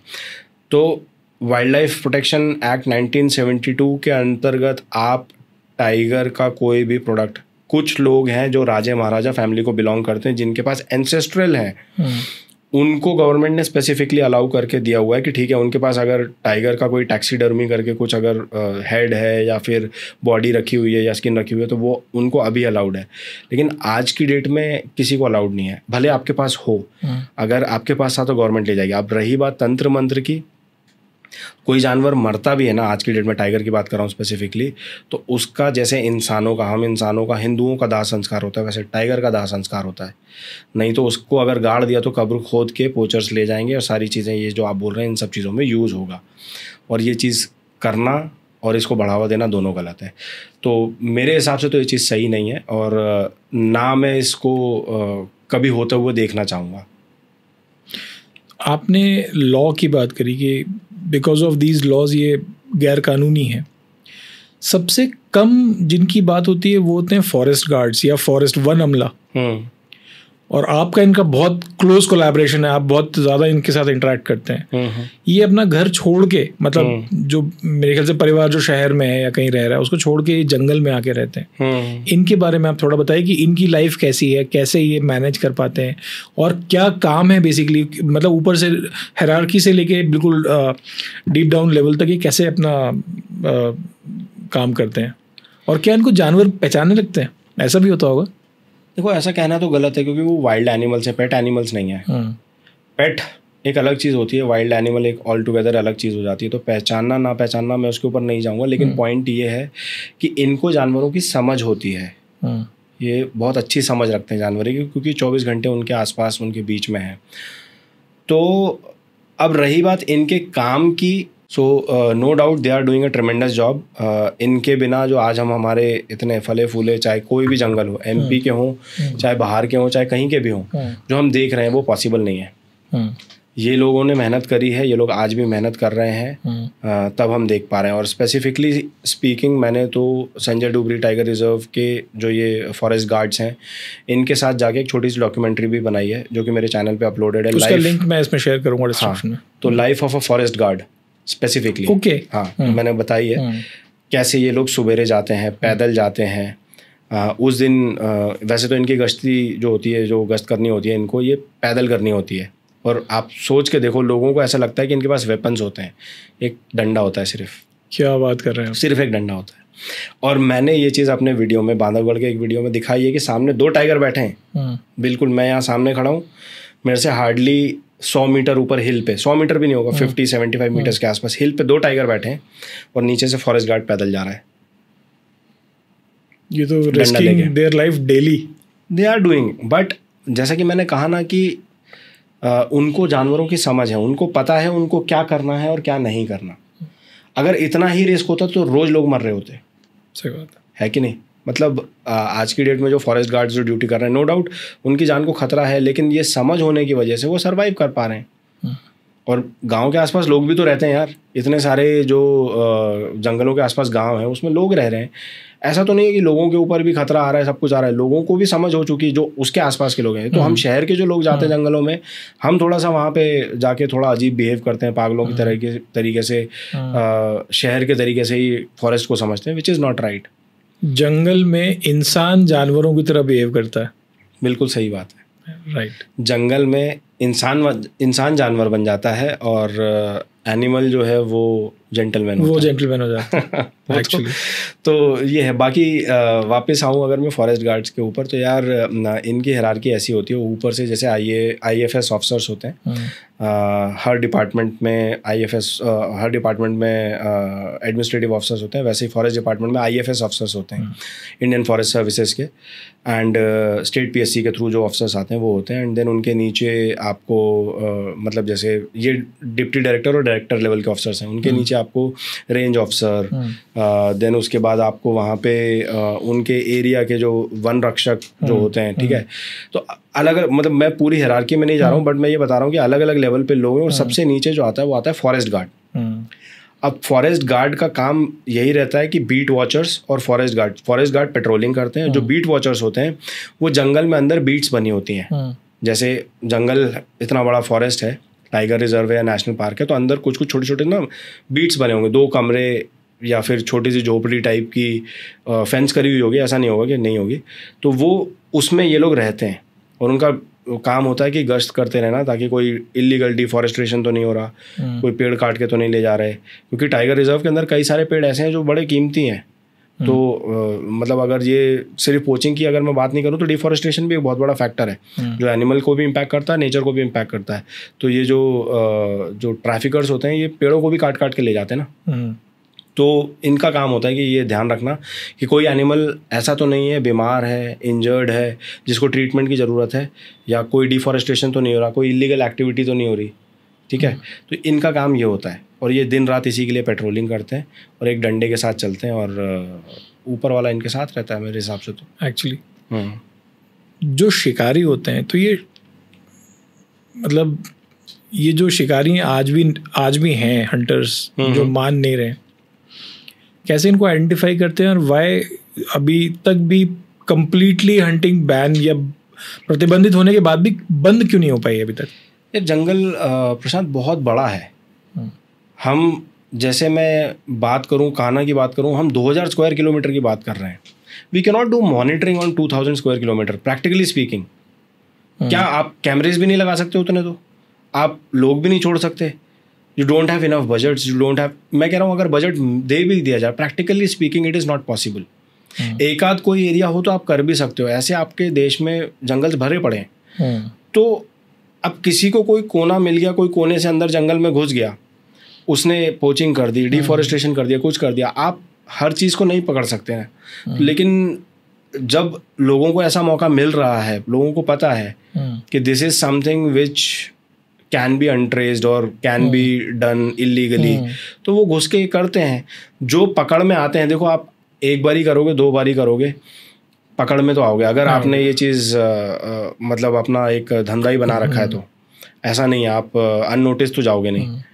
बस ये है कि डिपार्टमेंट की तरफ से, डिपार्टमेंट जितना भी टेक्नोलॉजिकली एडवांस होना चाहिए वो हो रहा है धीरे धीरे, और सारी चीज़ें, सारे इक्विपमेंट्स जो कि एडवांस टेक्नोलॉजी चाहे डिपार्टमेंट को जो भी लगानी है, डिपार्टमेंट वो सब लगा के इन सब चीज़ों के ऊपर मॉनिटरिंग कर रहा है और इनको कर्व करने की कोशिश कर रहा है कि जितना कम हो सके उतना कम कर दिया जाए।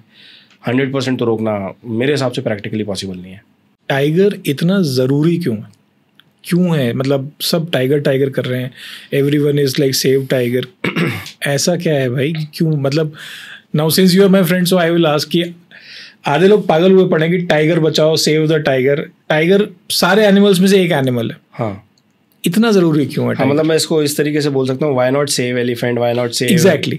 लेपर्ड, व्हाई नॉट सेव मगरमच्छ बचाओ, bear, हाथी हाँ। बचाओ, बंदर बचाओ, टाइगर ही क्यों बचाओ? है सब कुछ बचाने के लिए है, मतलब ये सारे जितने भी आपने एनिमल्स के नाम लिए सब शेड्यूल 1 एनिमल है। Even not only schedule 1, schedule 2 में भी जो एनिमल्स हैं, क्या कहते हैं, इन सबको बचाना ज़रूरी है। टाइगर बचाना इसीलिए ज़्यादा ज़रूरी है, टाइगर जो है ना फूड चेन में, अपनी फूड चेन में टॉप पे आता है। अब ये कह लो, अगर मैं आपको आसान भाषा में इंसानों की समझ के हिसाब से बताऊं, टाइगर एक जंगल का एडमिनिस्ट्रेटर होता है। अब एडमिनिस्ट्रेटर ही नहीं रहेगा तो जंगल में इम्बैलेंस क्रिएट होगा, ठीक है, इकोलॉजिकल इम्बैलेंस, ठीक है, वाइल्ड लाइफ में इम्बैलेंस, क्योंकि ये एक नेचुरल प्रेडिटर है। टाइगर हंट करता है तो डियर की पॉपुलेशन कंट्रोल रहती है। एक डियर जो कि साल में कई सारी फीमेल के साथ मेट कर सकता है और उससे फिर कई सारे बच्चे हो सकते हैं। जब एक टाइगर ने एक डियर को मार दिया तो वो अपॉर्चुनिटी ऑफ प्रोड्यूसिंग या फिर पॉपुलेशन जो है वो कर्व हो गई। अगर वो नहीं मारेगा तो ये एक्सपोनेंशियली ग्रो करेंगे, 2, 4, क्यूमुलेटिव 8, ग्रोथ 16, होगी, है ना।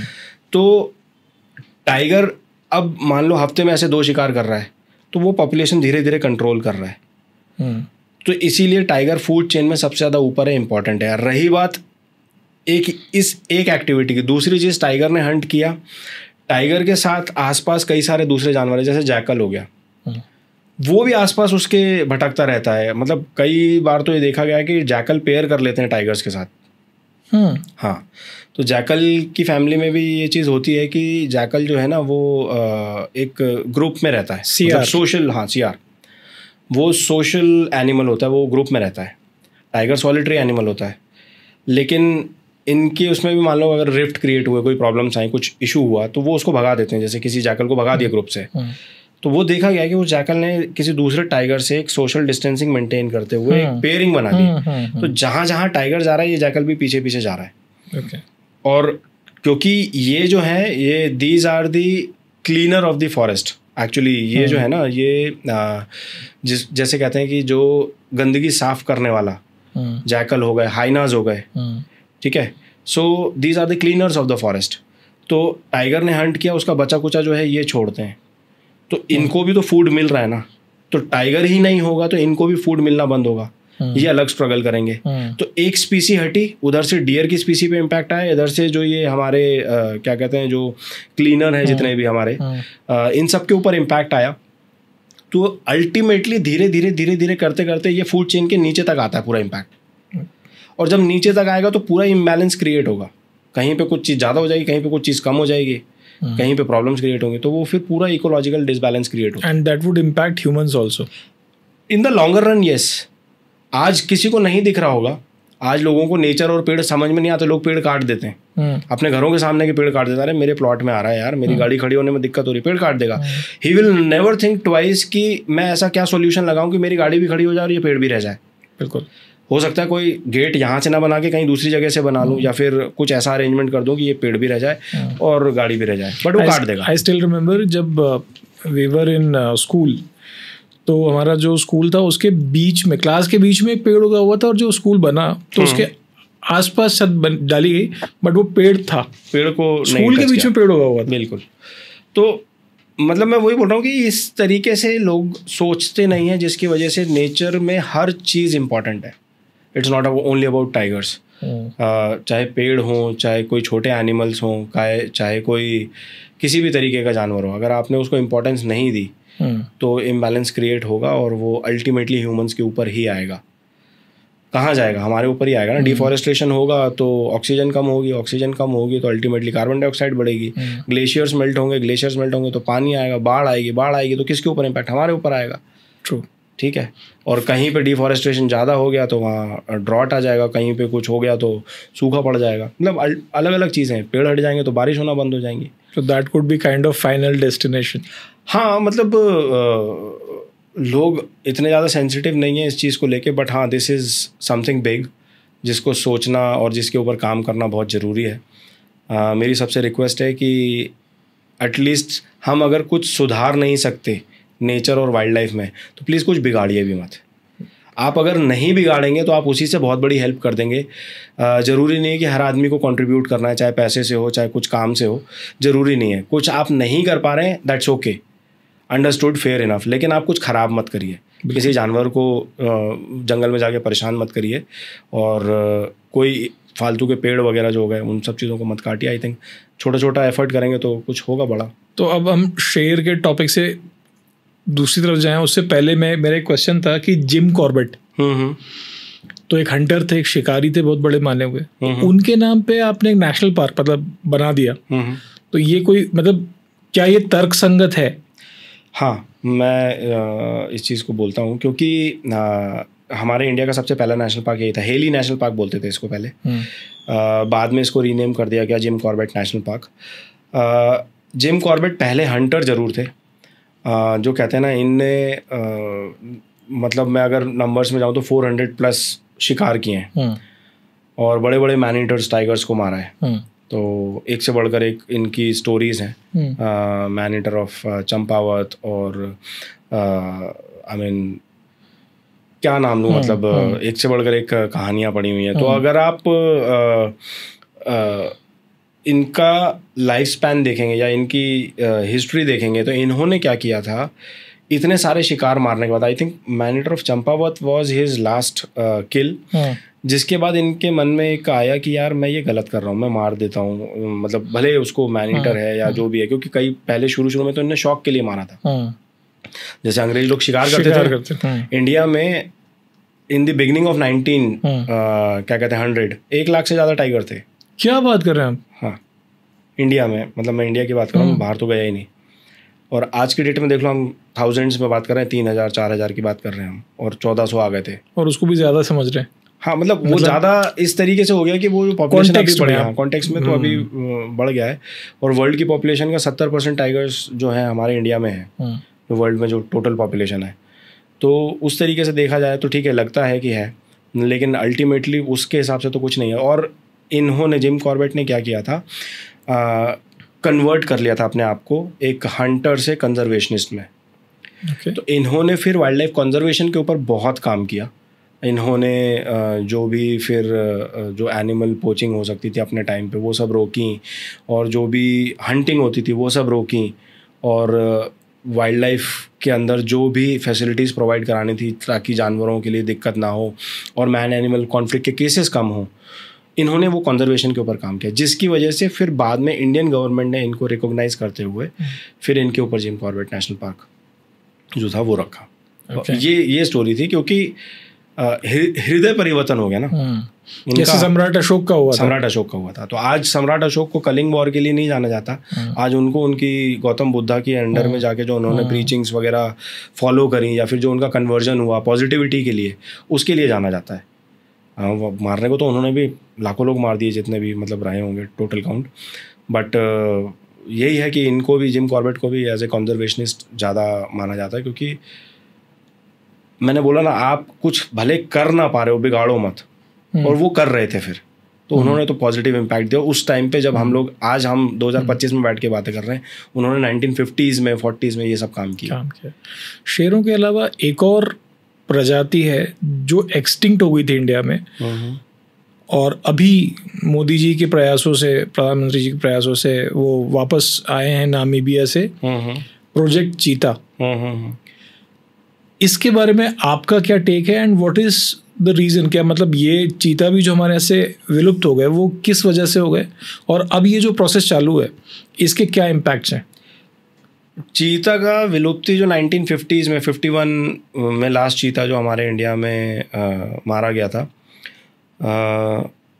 कोई राजा थे, महाराजा सिंह, उन्होंने मतलब लास्ट चीता को ख़त्म किया। मैं लास्ट चीता से पहले की अगर मैं बात करूं तो इंडिया में चीता की पॉपुलेशन भी बहुत ज़्यादा थी, मतलब वही लाख के आसपास की कह लो, इंडिया में it was like that. But वो गेम हंटिंग जिसको कहते हैं ना, शौकिया तौर पे बस वो चीता उसको मारते थे, और चीता तेज़ भागता था तो उनको शायद मज़ा भी ज़्यादा आता होगा या जो भी रहा होगा, तो उस वजह से उसकी एक्सेसिव पोचिंग हुई और जिसकी वजह से चीता हमारे कंट्री से एक्सटिंक्ट हो गए। आज की डेट में एशिया में सिर्फ ईरान में चीता है, तो जिसको हम पर्शियन चीता बोलते हैं, मतलब जो हमारे इधर है, उसी की एक स्पीसी होती है किंग चीता, वो भी वहीं ईरान में ही है। अदरवाइज़ तो फिर अफ्रीकन चीता है। तो अफ्रीकन जो कि हम अभी लेके आ ही रहे हैं इंडिया में, प्रोजेक्ट चीता के अंडर में मोदी जी ने इसको इस्टेब्लिश करने की कोशिश करी है इंडिया में, विच इज़ वेरी गुड, क्योंकि ये प्रजाति इंडिया में रही है पहले, ऐसा तो है नहीं कि ये नहीं रही है, और हैबिटाट इसको सूट करता है। और इसके ऊपर जो स्टडी करी गई, ये देखा गया कि जो अफ्रीकन चीता हैं they are closely related to जो इंडियन चीता जो होते थे उस टाइम पे, and there is no major difference. ऐसा कोई कंसर्न नहीं है जिसकी वजह से ये यहाँ पे इस्टेब्लिश नहीं कर पाएंगे, कंसर्न आएगा। कई लोगों ने इसके बारे में नेगेटिव चीज़ें सुनी होंगी कि चीता मार दिए या चीता मर गए। चीता का ना मोर्टैलिटी रेट जो होता है, जो मतलब चीता के बच्चे जो पैदा होते हैं, वो मोर्टैलिटी रेट बाकी जानवरों के कंपैरिजन में बहुत ज़्यादा हाई होता है। अच्छा, 50-60% तो आप नॉर्मल है, मैं नॉर्मल की बात कर रहा हूँ। मतलब 12 अगर बच्चे पैदा हुए हैं तो 12 तो नहीं होते, मतलब मैं अगर बता रहा हूँ 6 बच्चे पैदा हुए एक बार में, 5 दिए, 4 दिए, इतना होता है मतलब कैट्स में।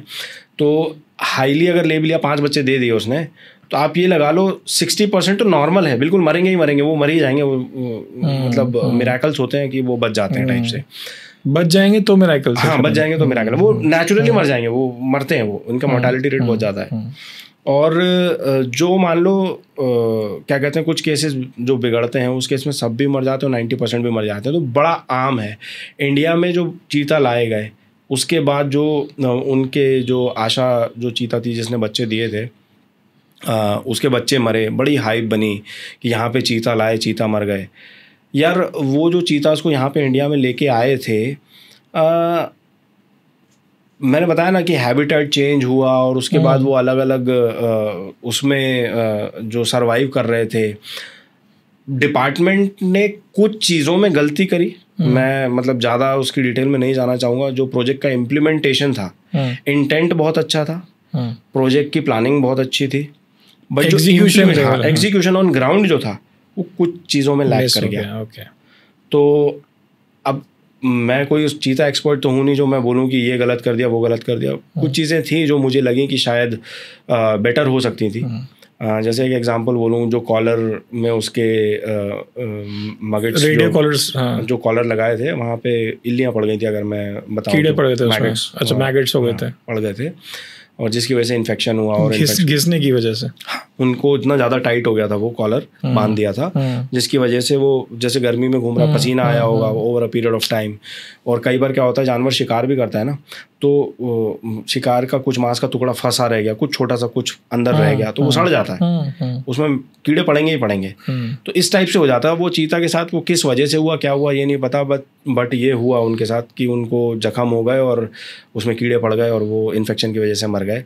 और कुछ अलग अलग केसेस भी हुए जो डिप्रेशन में आके, क्योंकि वही ट्रॉमा जो उसमें आके मर गए। तो ये नॉर्मल है, लेकिन उसके उन सब चीज़ों को, अभी जितने 20 चीता आए थे उसमें से 8 चीता मर गए थे, 12 चीता रह गए थे एडल्ट। ये बहुत अच्छा सक्सेस मतलब वो है, रेशियो है। अच्छा, हाँ बहुत अच्छा रेशियो है। मैं बच्चों के ऊपर तो जा ही नहीं रहा, बच्चे तो काफ़ी पैदा हुए, काफ़ी मर गए, अभी शायद 9 बच्चे बचे हैं सिर्फ टोटल। लेकिन अल्टीमेटली देखा जाए तो प्रोजेक्ट बहुत अच्छा है। अभी हम लोग ने Gandhi Sagar wild life sanctuary भी जो डेवलप करी है, उसमें चीता के लिए अलग से बोमास बनाए गए हैं, जहाँ पे अब क्योंकि कूनो छोटा पड़ रहा है, मतलब एक तरीके से देखा जाए तो कूनो से उनको गांधी सागर में भी शिफ्ट करेंगे। एंड जो नया जो चीता की जो 20, क्योंकि कुछ चीते ऑलरेडी शिफ्ट कर दिए हैं, शायद 2 या 3 किया, आई एम नॉट श्योर, मेरे पास करेक्ट नंबर्स नहीं है अभी, बट ये मतलब लेके जाएंगे। और अब जो नया जो अफ्रीका से 20 चीता आने वाले हैं, ये उसको वहाँ पे शिफ्ट करेंगे, गांधी सागर में शिफ्ट करेंगे, अभी कूनो में नहीं लेके आएंगे। अच्छा, हाँ, लेकिन ये बहुत अच्छा प्रोजेक्ट है, और आने वाले टाइम में डेफिनेटली आई सी क्या कहते हैं, चीता रनिंग वाइल्ड इनटू अवर टेरिटरीज, एमपी के अंदर खास तौर से। तो आज के इस पॉडकास्ट में अगर आपको लगता है कि आपने कोई ऐसी चीज़ सीखी या समझी जो कि शायद किसी और को भी जानना ज़रूरी है, तो प्लीज़ इस पॉडकास्ट को शेयर कीजिए, लाइक कीजिए। और अगली बार जब आप जंगल में जाते हैं, आप फॉरेस्ट सफारी के लिए जाते हैं तो ध्यान रखिए, शायद जानवर जेंटलमैन है लेकिन इंसान जंगल में जाके शायद जानवर बन जाता है। अगली बार जब आप फॉरेस्ट सफारी के लिए जाएं तो इस बात का ध्यान रखें और शायद जो इन्फॉर्मेशंस आपको इस पॉडकास्ट में मिली हैं वो आपको सहायता करेंगी एक अच्छी जंगल सफारी के लिए और टाइगर स्पॉटिंग के लिए, इनफैक्ट सारे ही एनिमल्स की स्पॉटिंग के लिए। तो धवल, आपका इस पॉडकास्ट में आने के लिए बहुत शुक्रिया और मुझे लगता है ऐसी इन्फॉर्मेशंस के लिए हम आपको आगे भी कई बार और इन्वाइट करते रहेंगे। My pleasure. कोई दिक्कत नहीं, आप जब बुलाओगे। हमारा तो भाइयों वाला रिश्ता है, तो ऐसी कोई दिक्कत वाली बात ही नहीं है और मुझे काफ़ी अच्छा लगा। लेकिन हाँ, मैं मतलब यही बोलना चाहूँगा सबसे कि जो हमने बातें करी हैं, हाँ, ये सिर्फ बातों तक ना रह जाए। प्लीज़ आप जो भी इस पॉडकास्ट से समझ के, चाहे वाइल्ड लाइफ में जाके फॉलो करें, चाहे डिफॉरेस्ट्रेशन या हमने जो प्लांट्स के बारे में जो बात करी कि भाई पेड़ नहीं कटना है, या फिर कोई भी अगर आप अपनी तरफ से छोटा सा भी कंट्रीब्यूशन दे सकते हैं, नहीं भी दे सकते हैं तो कुछ ख़राब नहीं कर सकते हैं, तो वो भी अपने आप में बहुत बड़ा कंट्रीब्यूशन होगा। तो उससे बहुत इम्प्रूवमेंट आएगा हमारे नेचर में। एंड मैं चाहता हूँ कि सब लोग अगर ये चीज़ करें तो छोटा छोटा एफर्ट मिल के बड़ा कुछ अच्छा रिजल्ट लेके आएगा। बिल्कुल। तो अपनी अवेयरनेस बनाए रखिए, अपना प्यार बनाए रखिए और शेयर कीजिए इस पॉडकास्ट को, लाइक कीजिए। जय हिंद।